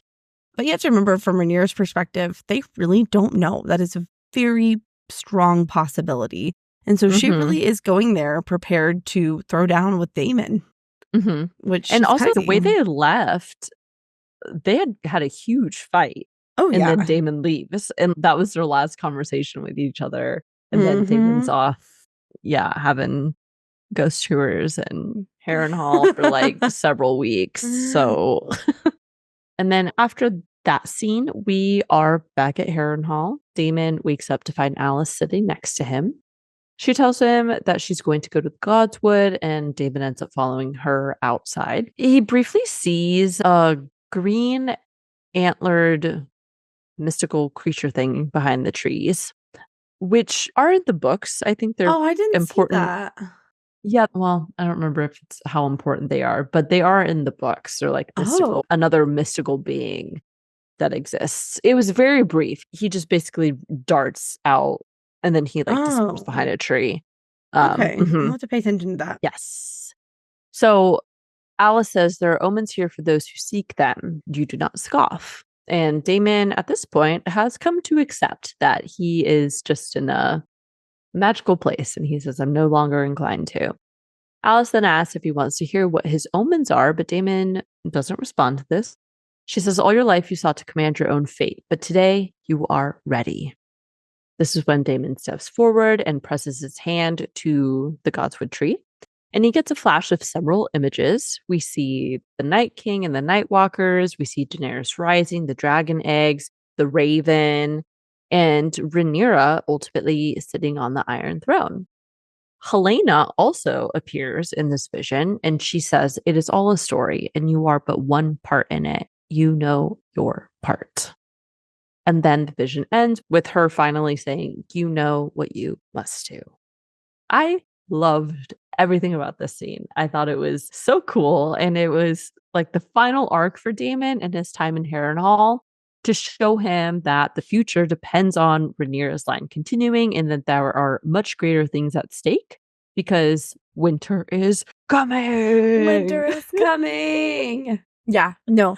As much as I complained about the repetitiveness of Yes, Daemon's yeah. scenes at Harrenhal, Same. I could have done with a little less, but I do feel like they brought it together really nicely. I felt Yes, like this capped off that story arc really well. It's nice to have a real tie-in to Game of Thrones and really show the connection between the events of this story and how it ultimately impacts everything that occurs down the road. And so, yeah, it was a really cool sequence. My main note was you got the Temu version of the Night King. But that Oh my was God, I know. basically but that was really it. It was really cool. I loved just getting to see Dany again. Yes. Even for yeah. just a second. I was like, I really am thinking about starting to rewatch not rewatch House of the Dragon, rewatch Game of Thrones. I Mhm. just don't have I time. feel like I have to. But I kind of want to. I know. I know I want to at some point, but yeah, when we get caught up, everybody, we'll Yeah, start yeah. a rewatch here. But yeah, as we just oohed and awed and gushed or whatever, I did think it was very beautiful because Rhaenyra has been fighting this battle and like dealing with the burden of this prophecy alone. Well, she did share it to Jace eventually, but for the Right. most part, she's carried that burden like single-handedly. And I don't think it has as much weight for Jace, but now Daemon finally understands what Viserys was doing, and he gets this opportunity to finally feel like he's closer to both him and Rhaenyra because he understands why Viserys chose Rhaenyra in the first place. Yes. And I feel like that was such a critical thing for him to understand. And so, I yeah, agree. it just comes full circle with the ending of season 1 when he first bends down and gives Rhaenyra the crown. And now to the ending of season 2 where he again kneels before Rhaenyra and that's such a nice honors for us the parallel. queen. Yeah. Oh, that good call out. hmm Yeah. I was wondering though, like, why did we already cover this? What did Viserys say about like why he never told Daemon about the prophecy?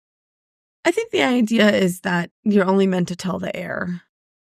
Oh, okay. And so since the future of his heirs was so unclear, obviously he was still actively having children and then he could have remarried and stuff. It wasn't until he named Rhaenyra heir that he told her of the Conqueror's dream. And I think the idea is too that Daemon probably wouldn't have been in a place to actually accept it.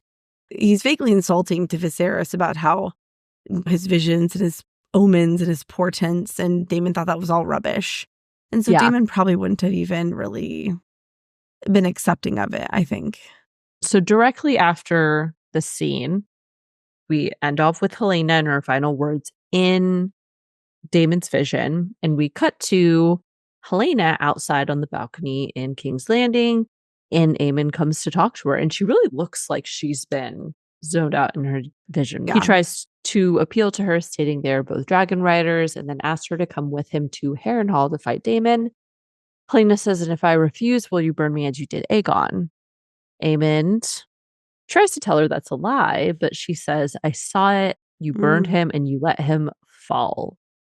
Then she says, Aegon will be king again. He's yet to see victory. He sits on a wooden throne, and you'll be dead. You were swallowed up in the god's eye, and you were never seen again.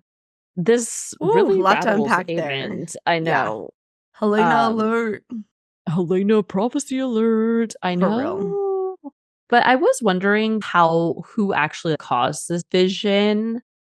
Was Helena just a part of it? Did she enter into it separately? Was she the one that actually caused the vision? I'm wondering to what extent she was connected with it. And I tried to kind of do a little bit of research without spoiling anything for myself, but it seems to be pretty ambiguous. And I think it's meant to be that way. It is, absolutely. Yeah. Because we don't know to what extent Helena has these visions. But if nothing else, we know that her capabilities as a dreamer are, I think, much stronger than anyone previously thought. Oh, yeah. I mean, you've got two characters that sort of have this mystique about them. You've got Alice and you've got Helena. And I think we're all pretty much in agreement that Alice gives a little bit of witchy vibes. Like there's some physical intervention on Alice's part. But I think Helena, it is, quote unquote, a gift. Right, that she can see the future. And I don't think she has any control over it. I think it just happens to her. Yeah, I think that's more like involuntary for her. But I did think that this particular vision was interesting for a couple of reasons. The first is, can I even call it foreshadowing? She just flat out tells us that Aemond's going to die. And she says, you were swallowed up in the god's eye and you were never seen again. So I'm like, what is that? So I did some Googling, and God's Eye is a lake in South Westeros, and it is bordered by Harrenhal. So immediately I'm like, here we go. There's going to be a battle outside Harrenhal, and Aemond and Vhagar are going down. They're going to, quote unquote, get swallowed up in the lake. Yep. Then I was thinking about it. if you connect that to the vision sequence that Daemon has, remember, he steps in a puddle and then he falls into the water and looks like that's right. he's drowning. And I have always thought there was going to be a really epic battle between Vhagar and Caraxes and Aemond and Daemon because their characters have a lot of parallels. Yes. I'm thinking it's going to be a big battle between the two of them and they're both going to die. Like they'll both be victorious, but also losers. You know what I mean? Daemon will kill Aemond and Vhagar, but he'll lose his life in the process. I'm not sure, but that is I would put a reasonable quantity of money on that bet. Oh, that's a really good thought. Thank you. I mean, I don't like the idea of Daemon dying or the dragons, but it would make a lot of sense. It would make a lot of sense. Yeah. Ooh. I know. But the other thing I thought was curious about it is when Helena says he's yet to see victory, he sits on a wooden throne. In reference to Aegon. And I was like, what does that mean? I don't get what it means. I thought about it. The only wooden throne I could think of was the throne in Driftmark. That's made of like driftwood, but that doesn't really align with anything. I was very confused by that. But I'm definitely going to be on the lookout for that in season 3. Well, I'm almost wondering if she's talking about little Aegon and how Aegon's going to rule over like a destroyed throne. Because I think this battle is going to obviously destroy the Iron Throne as they know it currently for the time being.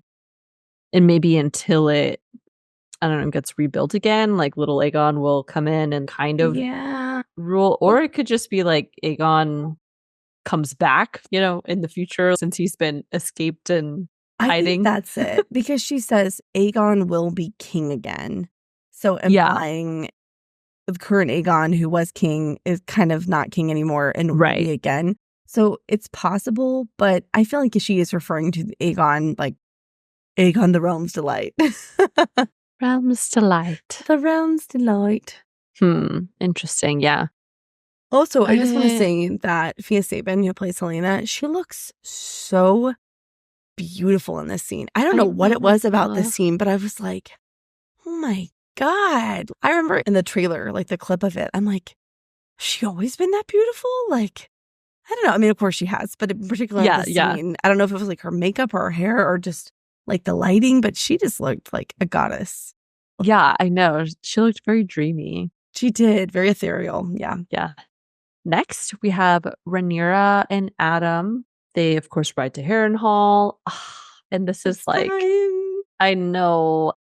Okay, see, once we're talking about all these scenes, I was like, there are so many good scenes in this. I like the episode a lot. I know at the beginning we were talking about how there's some sequences of things that felt kind of random. It didn't feel like a final episode. But to me, it did kind of feel final because it wrapped up a lot of like loose ends, so to speak, I guess. We kind of get the closure on some of the things that we needed to.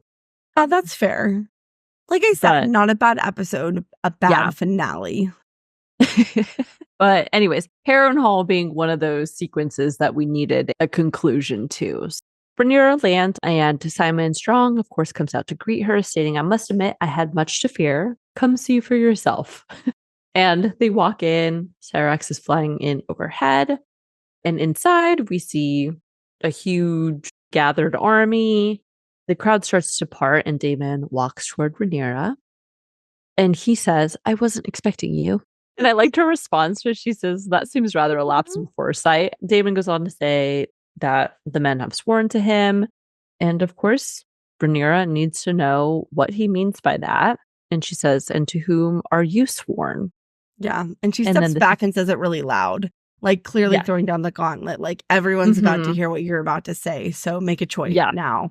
Right. And then I did think it was pretty strategic that Daemon chooses to start speaking in Valyrian at this point. Soon. There's also a very quick cut to Alfred, and he looks guilty as fuck. He's like, shit. I know. Well, because he was doing some shady shit. So Daemon says, the world is not what we thought it was. This is just beginning. Winter is coming with darkness and doom. And Rhaenyra's like, you take a page out of the Viserys' book there? Where'd you learn that from? Right?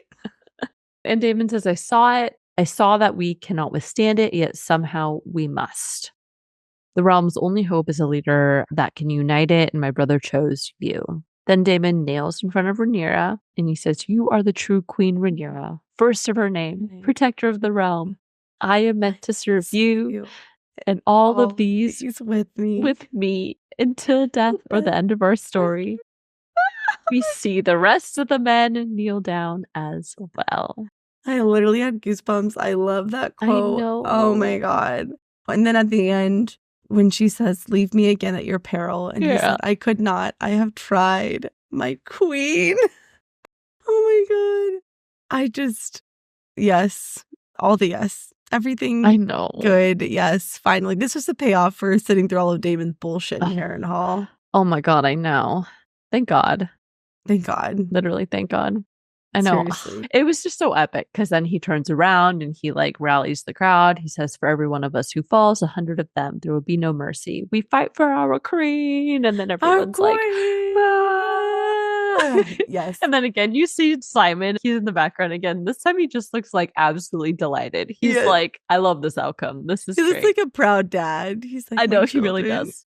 You know, I love Simon Strong. They better protect him. Him and Helena need to survive. That's all I care I about. know. Him and Helena. Hopefully. We'll see. My only note was that was such a powerful scene. I loved Oh my it. God, it was. I did too. All right. So in the next scene after this, we have a chat between Corlys and Alan. Oh, I gotta Google So- sweetmeats. Oh, sweet I got meats. Okay. A sweet delicacy prepared with sugar, honey, or like as preserves, candy, or formerly cakes or pastry. But why do they call them sweetmeats? A sweetmeat is just a food rich in sugar. Yeah, What? it's like a weird term. Why not call it a dessert or a delight? Oh, look. Okay. Thank you, Reddit, from 9 years ago and our fantasy. Today I learned that sweetmeat, a common food mentioned in many fantasy books, is not sweetened meat, but simply refers to any candy or confectionery made of sugar or honey.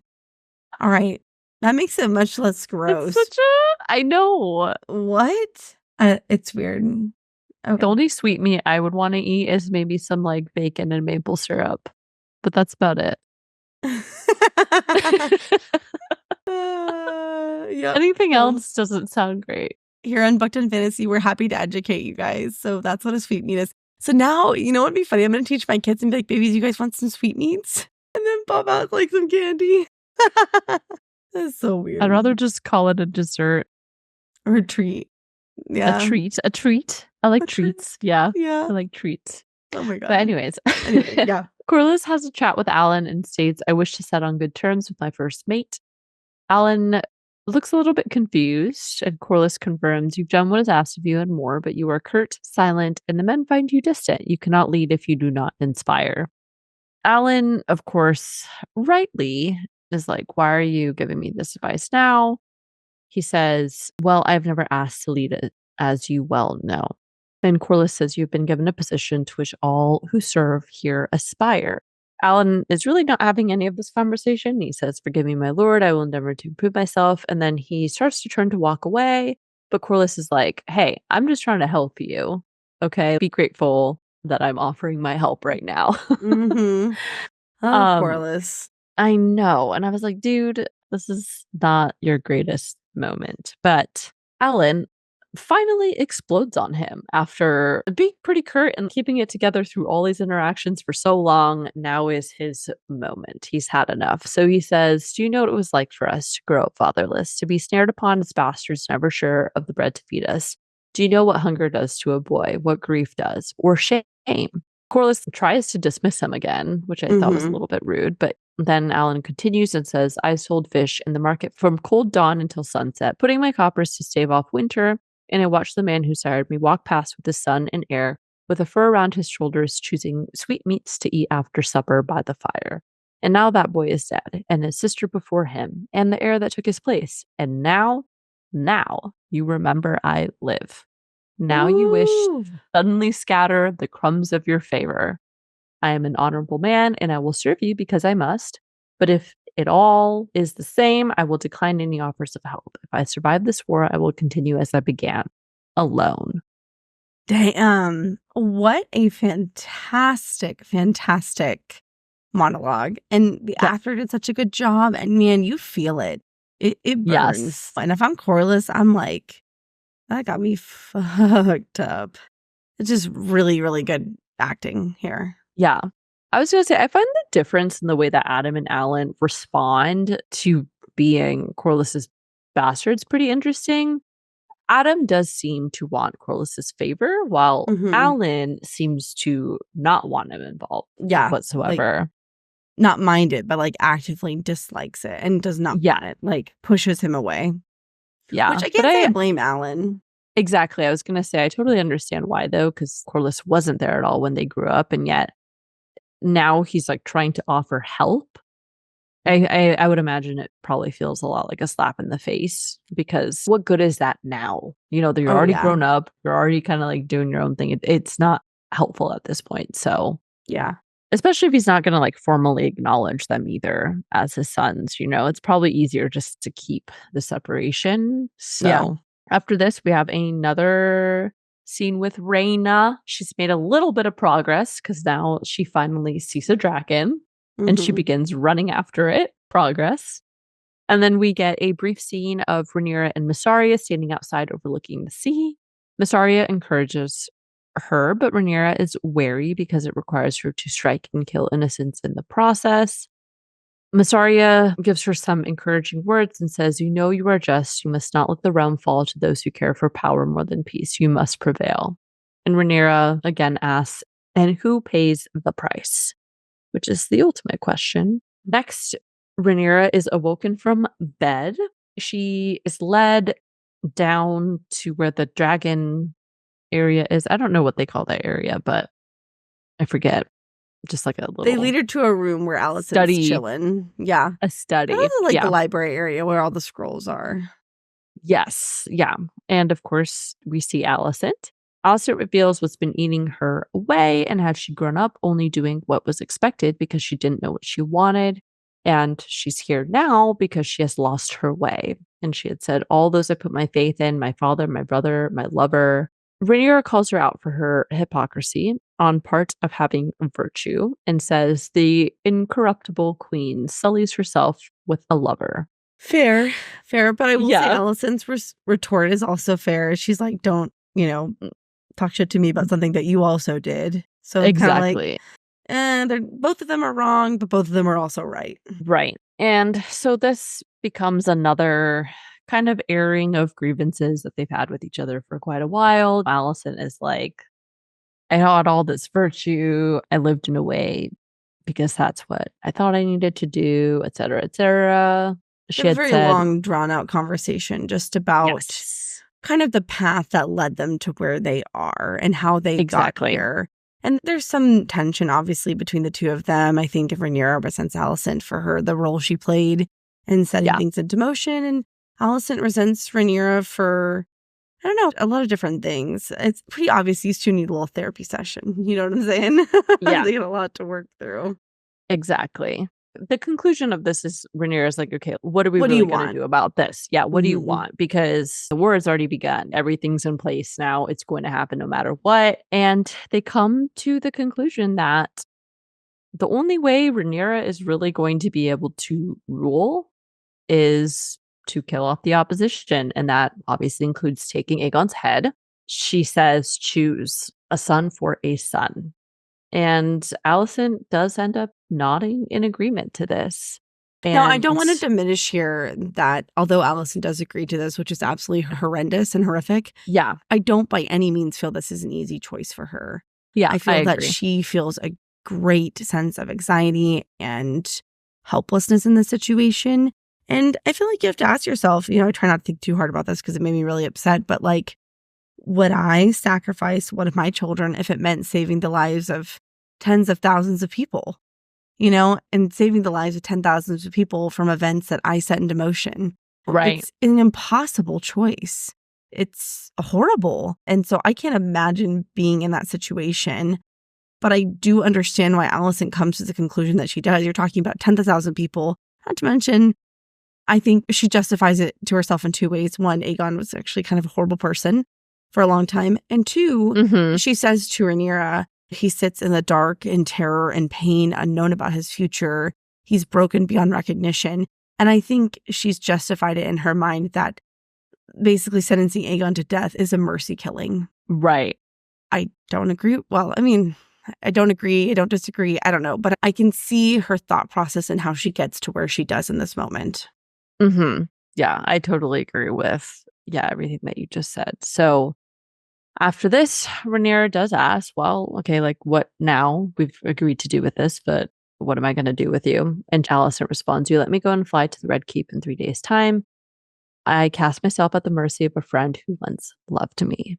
And Alicent makes like a weird final plea where she's like, let them think what they must. Then she's like, come with me. But It's we're like, weird. what is that going to do? And Rhaenyra does not agree to that. She says, my part is here, whether I will or no. It was decided for me a long ago. And then Alicent leaves. So very interesting Weird. scene between them. This scene is a little clumsy. The writing's a little clumsy. It just, once again, it's totally fucking insane that Alicent gets to leave King's Landing and sneak over to Dragonstone. I mean, some of the greatest parts about this show is the tension between Alicent and Rhaenyra and their friendship and their history and their shared experiences. And I feel like they've just done a bunch of weird things to that relationship and eliminated a lot of what made it interesting to see how it plays out on screen. And now it's like they're on the same side. I don't know. I didn't hate it, but I don't like it. And I think there are other things they could have done that would have been better for the narrative. It was a little bit odd. It just felt like rehashing something that they had already tried to do earlier. Back in episode 3, when Rhaenyra had done the same thing and instead went to King's Landing and tried to plead with Alicent. But of course, that was also before anything like super, super major had happened, right? Yeah. And by this point, Alicent's coming in. We're like, okay. I mean, what you're offering would be monumental, obviously, if they do get Aegon. But also, we see that Aegon escapes with Blair's later. Which is going to throw a pretty huge wrench in this plan. Well, not that Alicent knows that. I don't think she does, but... No. I just feel like they did some real character assassination to Alicent here. Alicent is such, or rather has such amazing potential to be such a compelling and interesting character, right? She really could have gone in the direction of Cersei Lannister. You love her, you hate her, you support her, you don't, you understand her, you don't. And they just have made her character so confused and her motivations, and they've made her unlikable, but not unlikable and that you love to hate like Cersei. It just, they missed the mark here, which is really disappointing because I really love Alicent. And oh my gosh, I don't know why I cannot remember any of their names of the actress who plays her. Olivia Cook. Olivia Cook. Olivia Cook is an incredible actress, and they're just wasting it. They're wasting it. And it's incredibly frustrating to me. We'll see how it plays out. I have a feeling things are not going to go according to plan. Oh, 100% not. I could see that going really badly too, in a variety of ways. Like, it could easily turn into a trap. Someone could find out, kill off Rhaenyra. I don't know. But yeah, we'll see. We'll see. Next, we are finally kind of at the final several sequences of events. So first we see Hugh, Adam, and Ulf. They're getting fitted in armor. Next we see Rhaena continuing to chase after the dragon. Alicent leaves Dragonstone, and then we also see, the Hightowers' armies are marching. We see the Starks. Yes. Yeah, we don't see the rider, but we do see Daemon's dragon flying overhead. Yes, very quickly, yeah. We see the Starks cross through the Twins. The Lannisters are also heading toward the Riverlands. Daemon steps out to overlook the army that he's gathered with the Rivermen. And Tyland sails with the newly recruited Triarchy pirates. We also see Alan and Corlys sail out as well. And then, finally, Rhaena has had the action she has long awaited. Facing down the dragon. Oh my God, I thought this was so funny because have you seen all those videos about like the cat distribution system and things like that? Okay, well, there's these videos where people like find stray cats, right? And everybody gets so excited. Everybody wants to find a stray cat. And so there's like the joke when you finally find the stray cat and it's like your turn to take in this kitty and have a cat now, right? They're like, oh yes, the cat distribution system. I feel like that's what's going on right now, but with dragons, you know? Rhaena's like totally been wanting to get a dragon for so long, and now she's like, yes, I finally found it. I found one, right? It's my time to shine. Oh, but Anyways, per my Googling, I believe this is sheep stealer. It is. Yeah. Yeah. And oh my gosh, he also just, I don't know what was going on. He looks a little ratchet in my opinion. He's been through some shit. Yeah, Okay. he's been living on the streets and he is struggling. He's for the streets, not the sheets. Okay. Silverwing is a sheet queen. Sheep stealer is a street king. Yes. He's out there fighting for his life every day. Yeah, he looked a little scraggly. He He did. has not had the luxuries of wealth That's for true. his advantage. He's scrappy. Yeah. But he does look pretty cool. Like the structure of his wings and stuff were cool looking. Oh, yeah. And then, I think this was like The final the cut. biggest. Oh my gosh, this was like the biggest jump scare ever. Okay, we see Otto Yes. in a cell. A jail cell. And I was like, my jaw dropped. So this legitimately surprised the hell out of me. I was Well, like, okay, on the one hand, I was surprised, but remember, I feel like we kind of suspected that something was up because remember mhm, a few episodes ago, Alicent was like, have you heard from father? I sent him mhm, letters. He hasn't responded. And I was even kind of like, what's going on? That doesn't seem mhm. like Otto to just disappear. But we thought right. maybe he's on the road trying to raise a host, whatever. My best guess is that on the way back to Old Town or on the way to somewhere, he was captured by members of Team Black. My guess is the Beesburys, because that gets mentioned quite a bit. And I want to say there's a physical location close to Old Town. And as we know, Lord Beesbury was killed near the morning that Aegon usurped the throne. And so they obviously have a bone to pick. So that is my best guess. But regardless, he has to have been picked up by someone, a house Yeah. of Team Black. But also, like, why had no one gone to get him yet? Like, the Hightowers are literally just marching without him. What were they doing? I don't know. Like, nobody knows where maybe he had been like, I'm going to go to Bravos and try to do something. And they were like, okay, we'll see you later. But I don't know. There has to be some logical reason why people are not worried they haven't heard from him. But it's kind of weird. Yeah. I don't know. That was like definitely, I think, the most surprising thing that I saw. Mm-hmm. I was genuinely like, like, Oh, totally. and then we also see Larys and Aegon. They leave King's Landing. Yeah. Then I think the final scene is just Rhaenyra and Alicent. And they're Looking both out from, to the they're distance, both yeah. overlooking the sea from their Mhm. respective places. So one quick note for Alicent here. This is just kind of a minor thing, but I thought was interesting.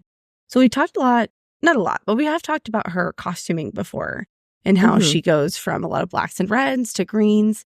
And if you'll notice in the last few episodes, she's moving further and further away from green towards much lighter hues, like bluish, blues I and think. stuff. Yeah. And I think this is indicative of her character's journey away from Team Green. Hmm. It's a physical representation of that, which makes sense given Yeah. the actions she takes in this episode. So I thought that was kind of interesting. Ooh, nice note. All right. Well, that wraps up our analysis. And now let's move on to the fantasy court of law. All right. So for Team Green, the treaty that Tylan negotiates with the Triarchy to get Lohar and their navy to break the gullet is super important and cannot be understated. Mhm. If they're able to do that, one, you're going to destroy a lot of the naval fleet that Corlys has, and that's really important to Team Black's army. Secondly, you'll be able to get food to King's Landing, and that will alleviate a lot of the pressures in King's Landing. So that's going to be really important. Second, they, of course, still have Vhagar, and now we have confirmed Darren's dragon. We do get a brief Yes. glimpse of him, so that's going to be important. It is unlikely that Helaena will fight, but if she does, Dreamfire is definitely going to be a formidable dragon. As we mentioned earlier, it's either the third or fourth largest dragon. It hatched when Aegon the Conqueror was king, which was quite some time ago. So that cannot be ignored. Although, again, I do want to caveat that by saying I do not think that Helaena is going to fight. That feels very unlikely to me. And then last, of course, in that final montage, we see the Lannister army is marching as well as the Hightower host. The Lannisters and the Hightowers also have navies or naval forces. And so those are pretty formidable forces with a lot of weaponry and a lot of men. Obviously, we know Team Black has now raised their own army, but they're going to put up a good fight at bare minimum. I think so too. And then for Team Black, first and foremost, once again, They have all the dragons and riders, basically all the dragons. And that has not changed from last episode, but I just have to point it out because it's such a distinct advantage that they have going into the future. The second is that the army that Daemon has rallied at Harrenhal, as well as his public commitment to Rhaenyra, is vitally important to Team Black. I think it would have been catastrophic for Team Black had Daemon decided to go his own way with his army and created more division between Team Black, because then you're splitting a unified force between two people. And it would have caused a lot of infighting and would have been pretty catastrophic. So the fact that they've all now officially rallied behind one banner is super important, or one person, I should say. And then last but not least, Alicent and Rhaenyra's plotted coup d'etat. Can't ignore it. If it's legit, which it kind of seems like Alicent is being genuine, Rhaenyra can basically waltz right into King's Landing and take the Iron Throne. And that is obviously going to put her in a seat of power. Obviously, there's still going to be a lot of bloodshed and she's going to have to fight for it. But yeah, I don't think you can ignore that this plan is on the table and would greatly benefit Team Black if it goes according to plan. And that's I it. agree. All right. Well, I guess before we wrap up here, do you have any interesting predictions or thoughts about the season that you want to share? Yeah. I mean, I don't want to rehash it again too much because we discussed it at the top of the episode, but I still stand by my analysis that this is a pretty decent season. And I think we had very high expectations because we always do. But this is really just a lot of world building, character setting up for future events. And I think season 3 is going to be a lot more action. I think we forget sometimes that Game of Thrones was, 7, 8 seasons long? 8 seasons. Yeah. And not every episode was the Battle of the Bastards. There were a lot of slow episodes that were intriguing, but important for the development of the story. And so overall, I feel good about the season. I feel good about how we're set up for the most part in this 3rd season. And also, I'm very sad that we have to wait freaking 2 years. My only major prediction is that I think Aemond and Daemon are going to battle it out over the God's Eye in the lake by Harrenhal. And I think they both drown. That's my best prediction. See, I'm just wondering how they're going to drag this out into season 4. Because they've decided that they're going to have 4 seasons. But I'm like, what else are you really going to So like, if you kill Vhagar, I was like, that's your main So here's my thought. dragon. Again, I have not read the books. I have not any spoilers, but this is how I think it's going to go. Well, it depends on what they decide to do and how far they take the story. I think you could pretty much wrap up the war in season 3, do all the big battles, do all the main character deaths, whether Team Black or Team Green wins, I'm not sure, but whatever person takes the throne, right? But I don't think it ends when the war ends. I think there's some more plotting, scheming things happen before things are actually settled. So maybe season 3 is basically the wrapping of the war. And then it's the aftermath, but there's still a lot of things that happen and characters that haven't been introduced. Is my impression, but I'm really not sure. I really don't know. Or maybe there's like some breakout skirmishes that occur from other houses or something. Well, yeah, that could be quite interesting. Yeah. You have any major predictions for next season? Yeah, I agree that I think we're going to get a lot of big battles and some pretty tragic deaths from major characters. I know. And that makes me almost like dread next season because, oh my God, after watching episode 4 from this season, I'm just like, I never want to watch another dragon death again. Ever again. I just... Except for Vhagar. I don't care about Vhagar. I know, but I mean, I do even feel for Vhagar because I do, you know, if Vhagar was on the other team, we wouldn't want Vhagar to die. And at the end of the day, no, I don't like Vhagar because Vhagar is she's an old girl. It's time's up. She's their time to go. Time to go, baby. Let her retire and just, you know. Yeah, that's true. Just die of natural causes or something. Oh, my other prediction, this seems pretty obvious and heavy-handed, is that Rhaena's going to bond Sheepstealer. Yes, yeah. I mean, if she doesn't, that was like, just what the fuck, primed for that. Yeah. I agree. So, I think season 3 will be very exciting, but also very emotionally damaging. So, absolutely, for sure. That's pretty much, my only thoughts about that. So, yeah. All right. Well, we are almost done, so let's do our favorite moments. Do you want to go first or should I go first? I'll go first. I'll do it quick. Okay. All right. I love Cole's only scene in this episode. It's very beautiful. Abby and Frankel does an incredible job of delivering his monologue. It's true. It's true. I still don't like Kristen Cole's character, but I do find his story arc one of the most compelling, which is, I can't believe I'm saying that. That's such a huge departure of my I hate Kristen Cole, get flushed. But, things change, I guess. And then, who didn't love this scene? Daemon's entire scene with Rhaenyra at Harrenhal. I actually really like what he says specifically. I mean, first they talk in Old Valyrian, which, you know what that does to me. I love it. I just melt. And then when he kneels to her and he says, "You are the true Queen Rhaenyra, first of her name, protector of the realm. I am meant to serve you and all of these with me until death or the end of our story." And I just was so moving. It was so moving. And then at the end, when she says, "Leave me again at your peril," and he says, "I could not. I have tried." I know. My queen. I just loved it. And then, yeah, oh my gosh, I know. And then, of course, the sweetmeat scene. It's a hilariously terrible name for that scene, but I just thought that was just really good acting. It was a good monologue, very well delivered. And I'm very interested to see where Alan's story has gone. He's probably one of my top favorite second tier characters. I'm just really interested to see how his story plays out. And so, yeah, those are my favorite moments. So what were yours? Ooh, nice.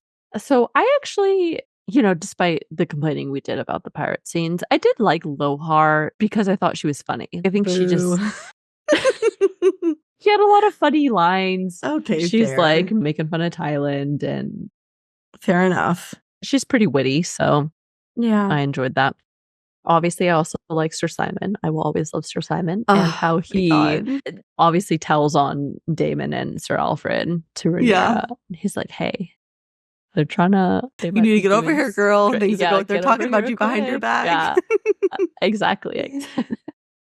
He's so funny. And then, yeah, I did really like the Daemon and Rhaenyra scene. But actually, more than that, I really liked Daemon's vision scene. I really liked just that whole sequence and how everything came full circle and brought a conclusion to what Daemon's been going on with in Harrenhal, but then also connected to the larger picture of the prophecy and then Game of Thrones and everything. So it was just a nice callback to that. It is a really good one. Yeah, you're right. And then my last one that I liked was seeing Sheep Stealer and how Rhaena just walks up on him and he's just chomping down on a sheep. Like he hasn't eaten in going days. to town. Yes. Yeah. He looks just so like feral. Yeah. Feral's a good word to describe him. Oh, look, a strawberry. Oh, look, a strawberry. I love that audio. I love it. Have no fear. Sheep Stealer they'll get him cleaned up in no time, I guess. Yeah. I feel like it's like, hide your kids, hide your wife, hide your sheep. Hide sheep.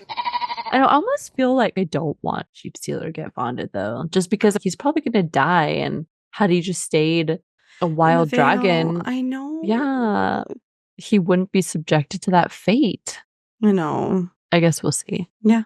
Anyways, so that officially wraps up our final episode for House of the Dragon Season 2. Whoa. I never thought we'd be saying that. Wow. I know. It's been quite the season. Yeah. It's been quite the ride. So thank you all so much for joining us for another episode of the Book Dump Fantasy Podcast. If you would like to keep up with us on other platforms, then all of our socials are linked below in the episode description. And yeah, that's all we've got for you guys today. Stay nerdy, everyone. And we hope y'all will tune in with us for our Throne of Glass content that will be continuing in the future. So bye. Bye. Just as funny in those episodes we're just as funny. Oh my god. We've left Westeros and oh my gosh. We've left Westeros. Corlys then tells Rhaenyra that he has named his newly free wait, I don't think I wrote Rhaenys, but I meant to write Baela basically tells him to get over it, while Rhaena once again, whoops. Then Corlys says, or Or sorry, I think this was Rhaenyra. Rhaenyra says Aemond thought himself invincible. He has now discovered he's... Oh, no, that was Corlys.